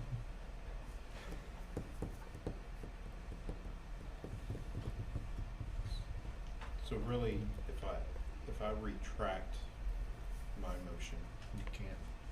okay, we need to just let it. We have a motion on the table, so it'll have to be voted on. Well, has it been seconded? Yes.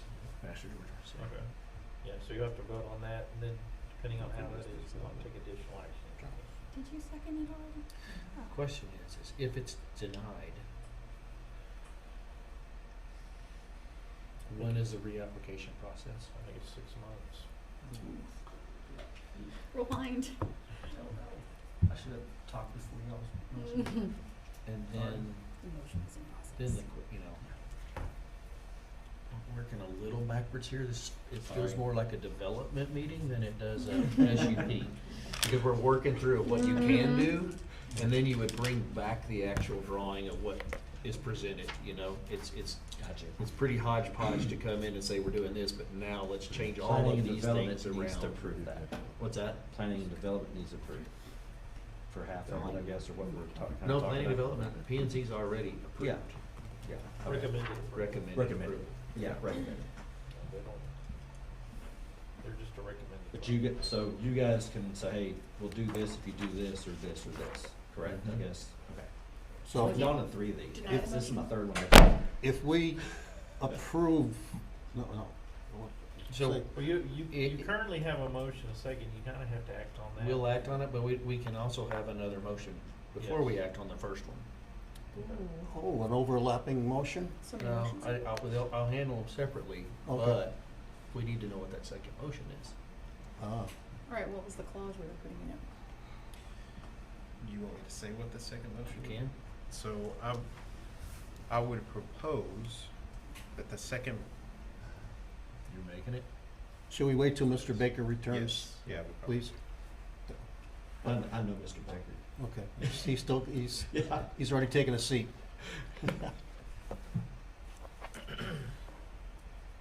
We need to take a bathroom break. That's exactly, yeah, he was like, I'm like, you Take a can't. bathroom. He raised his hand. Yeah. Nothing stands before Mother Nature. Mhm. Yeah. We haven't. Bet he's wondering why he's up to here in the seat now.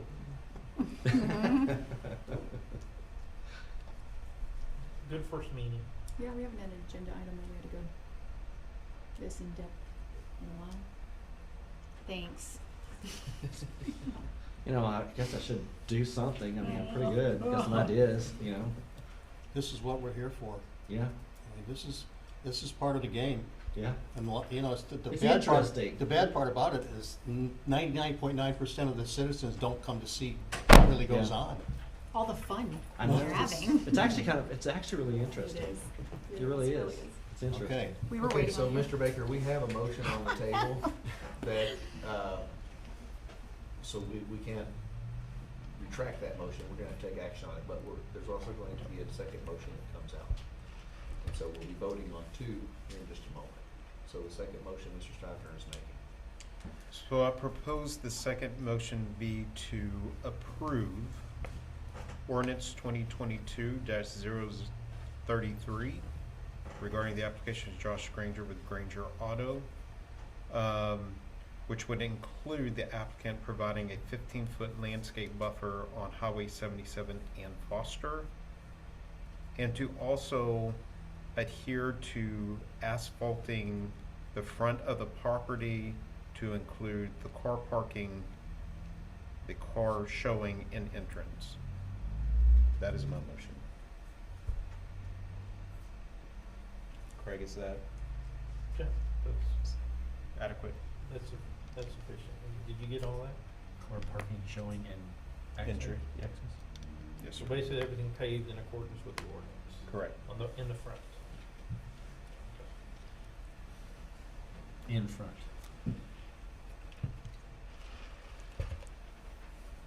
Do you like it?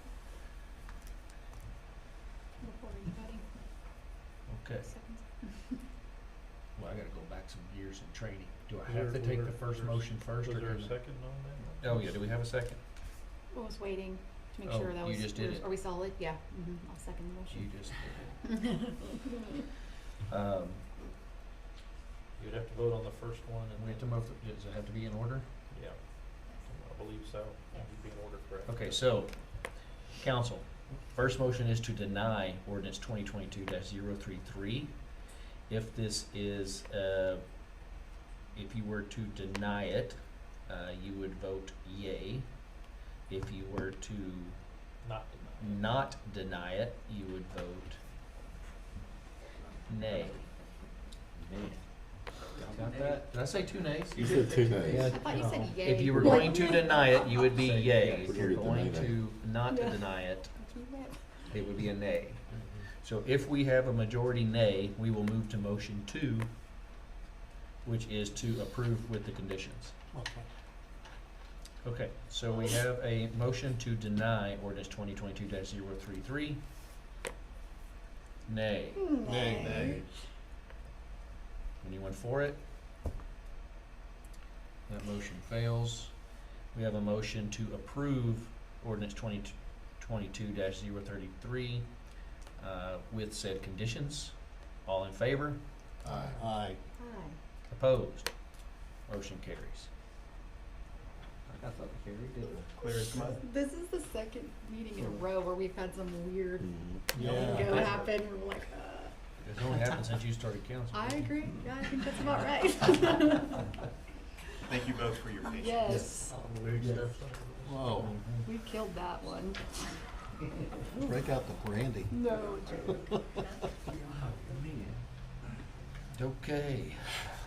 Item 10, conduct a public hearing, consider possible action on ordinances 2022-034 and 2022-035 regarding the application of Brody Honey for an amendment to the land use plan from commercial land use to agricultural land use and a zoning change from C2 district to Ag district on approximately 14.45 acres known as the Igalunda Survey, Tract 65D, located at 2226 South Robinson Drive.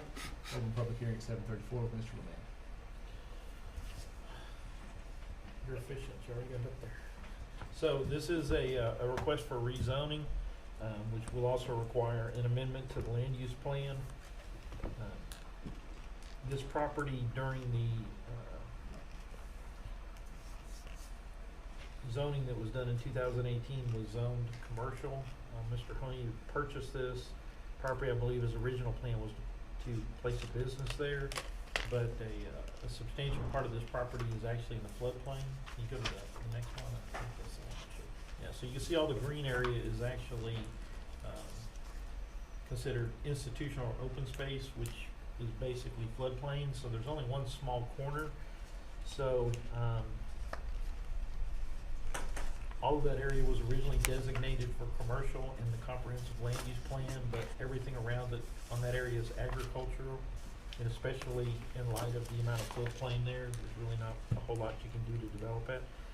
So the applicant has decided that, instead of doing that, he would prefer to rezone it to ag district, and his plan is to eventually build a home there, possibly have a barn and all the things that goes with a farm or ranch type setting. So those are the two things you have before you. This did go to the Planning and Zoning Commission, and they voted 5 in favor, 0 opposed to recommend the land use amendment and the rezoning. And we received no letters either in favor or opposition of this request. Do we have anyone in the public like to speak on this item? Shut public hearing at 7:35. Mr. Honey, you have anything you want to add? Not at this time, You sat here for quite a while. no. I've enjoyed it. I bet you have. Tell all your friends, it's so fun. Can we get that on record? I know. It is. The best Tuesday ever. Why are there two of them? Yeah, I know. Yeah, Craig, can you just expand on the 2 ordinances? It's So from- one ordinance is to amend the land use plan and change the land use for this property from commercial to agricultural.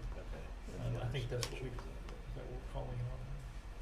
Yeah, the yellow agricultural, so we'll change the land use, and then the second ordinance changes the zone. Got it.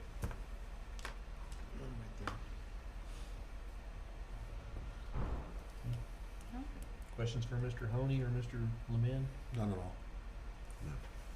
See ya. Mayor, I'll make a motion to approve ordinance 2022-034 and 2022-035 regarding Brody Honey's application to change the use plan from commercial to agriculture, and zoning change from C2 district to ag district on approximately 14.5 acres located at 2226 South Robinson Drive. Second. Okay, motion is to approve ordinances 2022-034 and 3035. Any further discussion? All in favor? Aye. Opposed? Motion carries. Yours went quick. They should have went before me. Yeah, I know. Sorry about that, guys.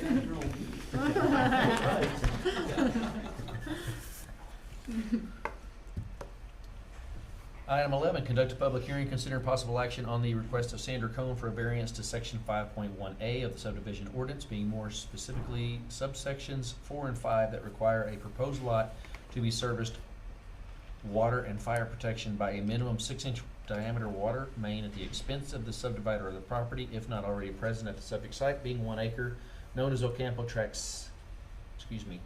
C Tract 75M, currently unaddressed and adjacent to the west side of 1700 Sunset Road.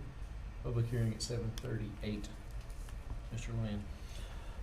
So you actually had one of these last council meetings, so everybody, Mr. Baker should be familiar with this from the last one, but this is a request for a variance. The subject site is on Sunset. It's highlighted in gray there. I'm not as good with the colors as Mr. French was, the color knows it. But it is a request. The owner of that property owns the home directly next door, and they're just wanting to sell that lot for a home to be built there. It does meet the zoning, it does meet all the lot requirements and everything. But in order to have a meter installed there, they would either have to construct a 6-inch water line to that location or get a variance, which is what they've applied for here. There is an existing 3-inch line, and I think if you go to the next map, I have it, it's on there. And so the green are both 6-inch lines. The yellow is a 3-inch that connects the two, so there is still adequate capacity on that 3-inch line. There's not really any purpose that would extend utilities in either direction since it's coming at it from both ends of a 6-inch line, but it would be a considerable cost to the property owner to extend the 6-inch line for just that one lot, so they're requesting the variance. And I'd be happy to answer any questions after the public hearing. Okay. Do we have anyone in the public like to speak on this item? Close public hearing at 7:40.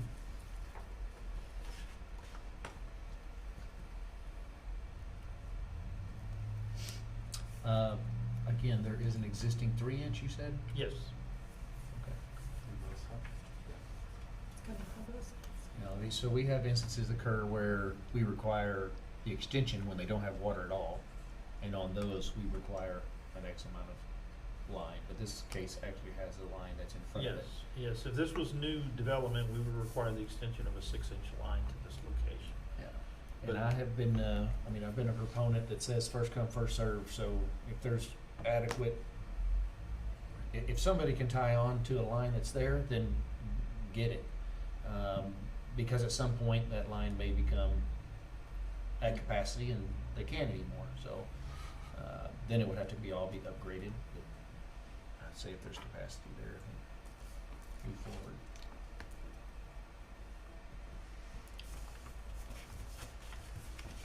Mr. Masterford? No, I have no comments. I have no objection to this at all.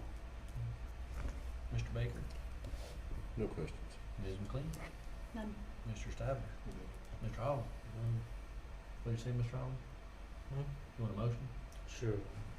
Make a motion that we approve the request of Sandra Cone for variance to section 5(1)(a) of the subdivision ordinance, being more specifically subsections 4 and 5, that require a proposed lot to be serviced with water or fire protection by minimum 6-inch diameter water main at the expense of the subdivider of the property, if not already present at the subject site.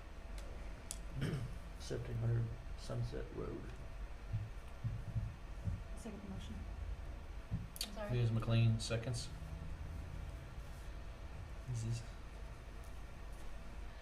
We have a motion to approve this variance from Ms. Sandra Cone. Any further discussion? All in favor? Aye. Opposed? Motion carries. Item 12, conduct a public hearing, consider possible action on ordinance 2022-036, providing for amendments to the fiscal year 2022-23 budget to reflect appropriations outlined Exhibit A of the ordinance. Public hearing opens at 7:42. Mr. So this is a little early to bring you a budget amendment, but these are unusual times. So at the time we went through the process of adopting the budget for last year, which is we adopted in late August, there's been a few things that have come up since then. One of them is that we purchased the generators, went out for bid, and those bids came in a little bit, even though I priced them in July, by October the price had gone up, and so when you awarded the bid, they did push that line $5,173 over. So that's already been approved. I just figured since we were doing this, I would add that to it. So that's the first item there. The second one is in the utility fund. Last fiscal year, utility maintenance had requested the purchase of 2 new pickups, and council approved those. We ordered those last October, and then at the end of August, early September, they notified us they weren't building any more trucks. They canceled our orders. So we now have to start over and order 2 new trucks for this year. So we did not spend that money last fiscal year, but we still need 2 trucks. We're hoping we can get them this year, but we're still looking at probably 5 to 7 months minimum before they'll be available. So that's just basically to carry that. The appropriations don't carry over when the fiscal year ends. Whatever money isn't spent goes back into the fund balance. So that's that. And then the last one is this is a new one. We've not done this before. Is a purchase from the police vehicle replacement fund. We created that a few years ago when Chief Pacifica was here. As a place for us to, as we sold off police vehicles and things, we put that money in there, and we've had some insurance claims where vehicles were near the end of their service life. We got payment instead of replacing them. Since we had new vehicles coming in anyway, we didn't need to spend that. We put it in the vehicle replacement fund. So we had a truck was having electrical issues, one of the patrol vehicles, Explorers. They took it to the dealership, towed it over there. They got in there, started looking at it, and it just kind of went whoosh and burned it up. Burned the vehicle up, burned all the equipment up, everything. So we did get insurance prorated because it was not a brand new vehicle, but we did get insurance to cover the cost of the vehicle, the cost of the equipment, it covers about half the loss. So the proposal here is to purchase a replacement vehicle because we are a vehicle short right now. And, we got quotes from 3 different places for vehicles. This is the vehicle, all the equipment, all the striping, everything, turnkey, out the door and into patrol. The lowest bid was $67,049. The highest bid was about 73. So we recommend the low bid here. There is adequate funding in the vehicle replacement fund to cover this cost. That's after insurance covers? Yes. So Well, it's we put under- all the insurance in the vehicle replacement fund, so it'll cover about half of the cost of the new vehicle. The other half will be from other money in the vehicle replacement fund that's been placed there via any police cars or anything we auction off. Instead of putting that money in the general fund, we put all that money into the vehicle replacement fund. That was what the council had indicated in. And then, like I said, we have had a couple of smaller claims where we've had a police vehicle at the end of its service life, where we had a new vehicle ordered. And so instead of getting it repaired or whatever, we just put it in auction like that and put the money in there for the future, so it would not affect the general fund. And since we're leasing, it's made more sense to lease purchase the vehicles. I think the vehicle replacement fund probably would be better utilized for these kind of unexpected things. So I'm recommending this there. So the change in the ordinance is it just changes total appropriation. So in the general fund, the total appropriation goes to $8,531,562. Utility fund goes to $9,474,715, and then the vehicle replacement fund goes from an expenditure of 0 to $67,049, and then the actual purchases are outlined in Exhibit A below. And I'd be happy to answer any other questions. In a public hearing, do we have anyone in the public like to speak on this?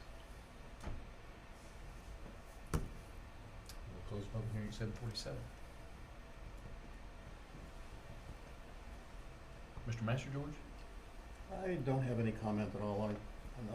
I'm okay with the reappropriation of the funds. Mr. Baker?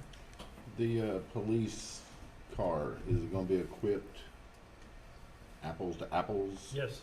Yeah, LiDAR, everything? Yeah, everything we equip our vehicles now, the same, I mean, everything was destroyed, the cameras and everything, so everything will be in there. We have found that instead of purchasing them and sending them to an outfitter, it's become more cost effective to purchase it through an outfitter, so the outfitter will make sure everything, so it's identical to everything we currently have. That's the only question I had. That's why they're $67,000. It's a very fancy Ford Explorer. Ms. McLean? No. Mr. Tapper? Only a comment in the item summary, just for, if we need it for documentation purposes. The verbiage within the item summary states this raises total general fund appropriations to 8526, and that was the starting value. I don't know if that needs to be changed for documentation purposes or not. In the agenda item itself, Yes, sir. no, that's just, we can just chalk that up to Whatever that is. city manager having too much to do. But I agree with them. Yeah, as long as it's right in the ordinance, we're okay. Okay. Mr. Holland? No questions. I'll make a motion to approve ordinance 2022-036. I'll second. Motion is to approve 2022-036. Any further discussion? All in favor? Aye. Opposed? Motion carries. That was Jeremy Stigner, the second. Second. Yes, ma'am. Item 13, consider awarding the contract for Robinson Business Park roadway construction project. Okay, take it away. I'll start and then I'll let our engineer's been sitting back there patiently for all of this also, get up and provide everything. But, so as council's aware, we have gone out for bid to build the first phase of the roadway for, the Robinson Business Park. This will construct the roadway from I-35 to approximately, 3,000 linear feet, so a little longer than we originally planned. Part of that's due to, we ran into some issues with drainage and things where we were gonna kind of be at a point where we needed the road to go a little further in order to accommodate the drainage for the first phase, so we did have to lengthen a little bit. We also added lighting to this as an alternative proposal. The original projection didn't include the lighting. So we did go out for bids. We did bid this as sealed competitive proposals as opposed to just a normal straight bid, which allows us to set specific criteria. And so we did set the criteria, and we received 3 bids from 3 different companies. The companies that bid were HCS, Gage and Cade, and HB Contractors, which is a division of Casparian, easy for me to say, Casparian Underground. And you have those 3 bids before you. The low bid as far as price was HCS. Their base proposal was $3,714,372. The alternate proposal was $3,996,853.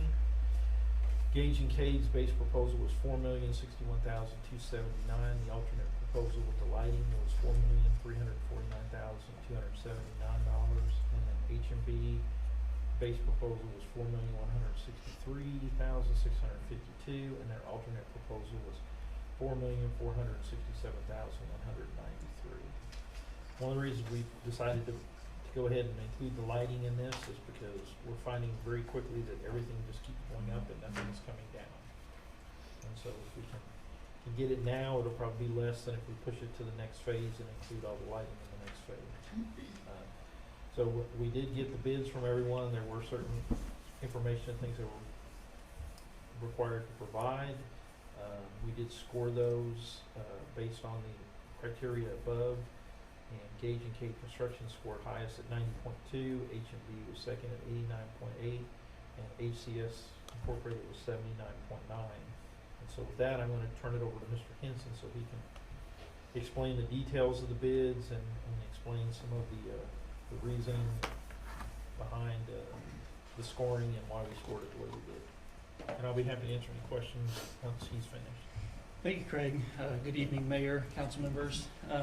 Like Craig said, this was a competitive sealed proposal. And so the criteria that we laid out, there were 5 different criteria. The first one being the cost, which accounted for 35% of the scoring. Experience of the contractor in general was 25%. Experience of the superintendent that they provided in their proposal was 20%. Ability to meet proposed budget and time, 10%. And then the final 10 was the percentage of work to be self-performed. So the first item with the project cost, the way we scored that was basically the lowest bidder got the highest score, and then the subsequent scores were based off of the percent difference from the lowest bid to that proposer's bid. So that's how we scored those. The next 3 were a little more qualitative, I would say. It was kind of just based on our interpretation. They were required to submit a statement of qualifications that included their experience with similar type projects, a list of references of projects that they've performed, and then kind of the same with the superintendent. They were required to provide that superintendent's resume per se. And then also as part of the statement of qualifications, they included in there, so on some of the reference projects, if they met the contract time, if there were any change orders, what those change order amounts were. And so that's kind of how we scored that one. And the last one, again, as part of the statement of qualifications, there was a section that they were to include the work that they would be self-performing, the work that would be subcontracted out, and their estimation of the percentage of that work. And so most of them didn't fully complete the section on the estimated amount of work. So the scores, which was myself, Craig, and Destiny DeLillo with the city, kind of took a stab based on what we expected their amount of work that they would be self-performing would be. And that's how we scored it, just based on if we expected them to perform 75% of the work, then they got 7.5 points. If we expected them to perform 90% of the work, they got 9 points for that section. So as Craig mentioned, Gage and Cade actually came out with the highest score. And so that's how they are my recommendation based on the letter that was provided. to you. Again, they are not the low bidder, so we can discuss that, or if you have any other questions regarding the scoring, I'd be happy to answer those. You called all the references? For Gage and Cade, I contacted two of the references they included, and then I did a little bit of personal digging on a project. They did a very similar project to this in the city of Burnett. It was actually a roadway for a commercial site. Included in that was a pretty substantial drainage ditch that they were required to cut, and that was actually a concrete line channel that they did. So I contacted the engineer for that project. He had a very good reference. He was a very good reference for them. And then the other two were contractors that they've subcontracted under. And actually one of them specifically said this type of work is where they really excel. Awesome. Do we have Cage and Gage in the back, or? I believe we do have a couple of representatives, Oh, cool. if you have questions for them. Yes, sir. And we actually just wrapped up a project for the city of Lampasas as well, doing the same exact thing, and we're now their preferred contractor. We finished it about 6 months ahead of schedule. So What? this is the type of work that Where y'all based this out is our of? bread and butter. So Where y'all based out of? Bertram, Texas. Where? Right outside of Liberty Hill, Okay. Burnett, that area right there. So we appreciate the opportunity and consideration on this one for sure. And what do you two guys do there? I'm the vice president and estimator. Okay. Employee size, how many guys we talking? 100 employees. Okay. Yes, sir. And we self-perform like 95% of this project. The only thing that we wouldn't is the asphalt. We have a distributor truck, so we'll prime the job, but the very little bit of asphalt that's on it, bin it. They'll do our paving, and then we do all concrete, dirt work, utilities.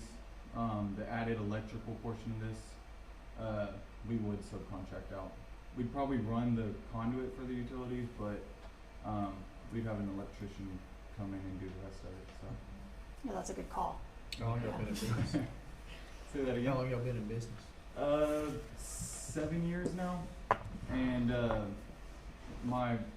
the president of our company's done this since he was 18 years old.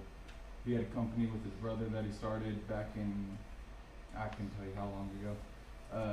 Then he went out in the oil field for a little bit, and then branched off after they got bought out and came down and started Gage and Cade. So. Are these friends, or how's this name come about? Say that again. Are these friends, or how does this name come about? Two last Friends names? is in. The name? Gage and Cade? Oh, there's his two sons, his middle names. Okay. I'm asking a lot of questions because we have been a little gun shy in our town with some good and not so good contractors. Yeah, I I know. know, How's your work?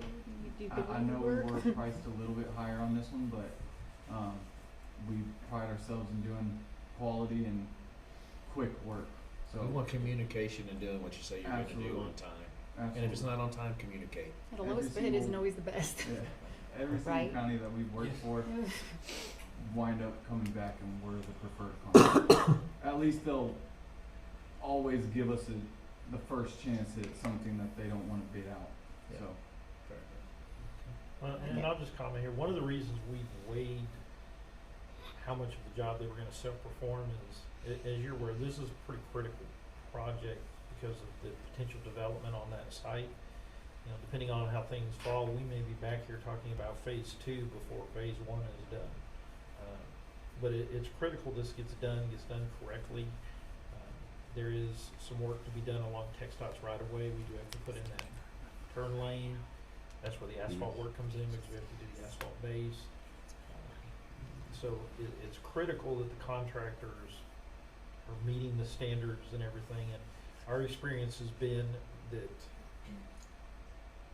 the more people you have in that mix when you start dealing with subcontractors, the more ability there is to deviate. And that area is so flat and drainage is so critical and all those things. We really need somebody that we can hold hold their feet to fire and somebody we have confidence can meet the grade requirements and do those things and not have miscommunications between subcontractors and contractors and things like that. So that's why we wanted to emphasize that on this particular project, because we really need this project to get done on time or even ahead of on time if possible, so. We need that on all the projects, not on We this do, particular, but, we need that on we all do, of the but this projects. this one is, you know, Yeah, there's some potential positive things that will happen as a result For of this sure. road. But yeah, we want to add on, and we will probably start bidding pretty much all of our projects as sealed competitive proposals versus just a straight low bid. yeah. Something small, maybe we'll do that, but these bigger projects, it's just, you know, we can't say we don't ever make mistakes, but we're trying to learn from the mistakes Mhm. we've made, and I think this is something that's afforded to us and gives us an opportunity, so. I don't know, do you have anything else you wanna add? I don't know, but I'd be happy to answer any questions regarding the recommendation letter, the scoring, or anything like that. Do you live here in Robinson? I feel like you come to all, you know, you have to be at all these meetings, you may know I Robinson don't. more than I actually live in Crawford. So Oh, really? Yes. But he's here a lot. I know he is, that's why I'm like, I feel like you should just, I We don't mind keep it. him very, very, very busy. Like some others said, it's fun. It Yeah. can be fun. can be, yeah. At least we've heard that, right? Mm-hmm. We've heard it can be fun. We've heard it You can be know fun, firsthand.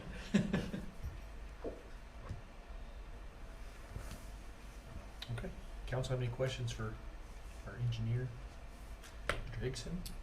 Yes, just real quick, I would advise, when you do make your motion, to include the contractor that you are recommending or approving for the contract in the amount that they bid. Yes. Since that's not how that's not You how have the the, option to do either the base proposal. Correct. We worded Or this with open electric. so that you had options. We didn't want to tie you down, so. But yeah, it would need to be the actual contractor and then whether you're doing the base bid or the alternate proposal. So I do have a question, because I'm seeing a difference in the prices. So we stayed in the narrative, 4,061,000 for the base, and 4,349,000 for the alternate proposal. Correct.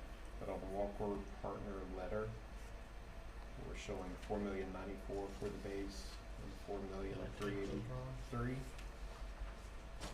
And then when you go to page 2 of 2 of the breakdown, I see the 4,061,000 as part of one of the narratives, number 3. So I'm just wanting to validate. Yeah, was there some corrections in the bid tabulation? Cause I was working on, so I wrote the memo, we were kinda up against it, so I wrote the memo off the original bid opening. So my numbers might not match the bid tabulation, 'cause, you know, when they opened the bid, they read the numbers, that's what I Sure, used, yeah. so. I would go off of the bid I would tabulation. go I off, may have I'd made go a off their mistake in numbers, my, 'cause sometimes in they, my numbers on my the recommendation. contractors, when they give us their total, it's not added automatically. So the real numbers that we would be obligating the city to is the 4,094,000 for the base, or 4,383,000 for the alternate proposal, right? You saying 382? Yes. Yeah. Good catch, 'cause we were like up against it, we were kinda rushing to get this all in and probably should've gone back and looked a lot closer, but. Yeah, so it needs to be, these are I would go with these numbers, these are the most accurate. Which ones? The ones in the recommendation letter, cause they Double- match what's in the bid Craig, double check. tabulation. Okay, so what's in the recommendation letter matches the bid tabulation? Yeah. Okay. Yeah, because what I did is I went off the actual bid opening numbers that were read out.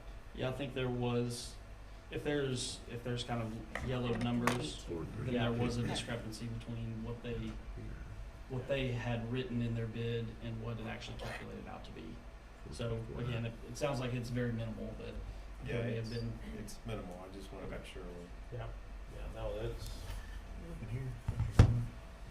Yeah, see, that's showing the base, So we're gonna, but we're, see, the issue is. this is the total, right? Yeah, that'll With be the alternate. Yes.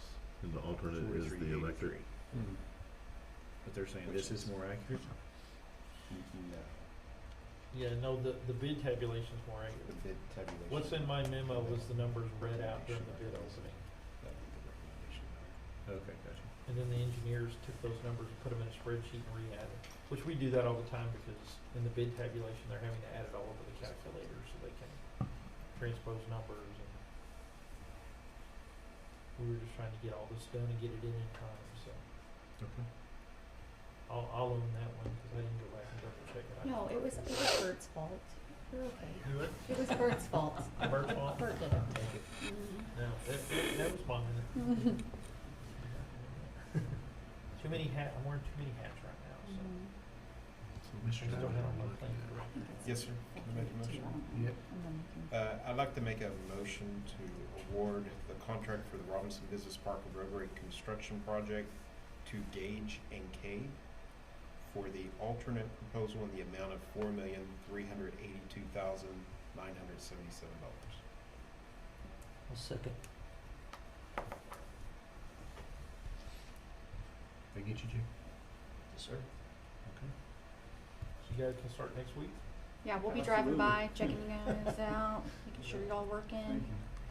Thank you all. When do we start? 2 weeks, if you want Really? to. Or if you want us to start next week, we can. We've got a road. No, we was probably it gotta have some meetings and sign some Shamrock, contracts. what was the road Come earlier? over for a pre-construction meeting. Okay, we have a motion to award the contract for the Robinson Business Park roadway construction project to Gage and Cade Construction. Any further discussion? All those in favor? Aye. Opposed? Motion carries. Thank you. Thank Thank you, you. guys. Thank you. Mayor and council member updates and requests for items to be placed on future agendas. Mr. Messenger, George? None. Mr. Baker? None. Mr. McLeese? None. Mr. Stiver? I'm good. Mr. Hall? No. Item 15 is to adjourn, 8:07. Not bad, kids, not bad.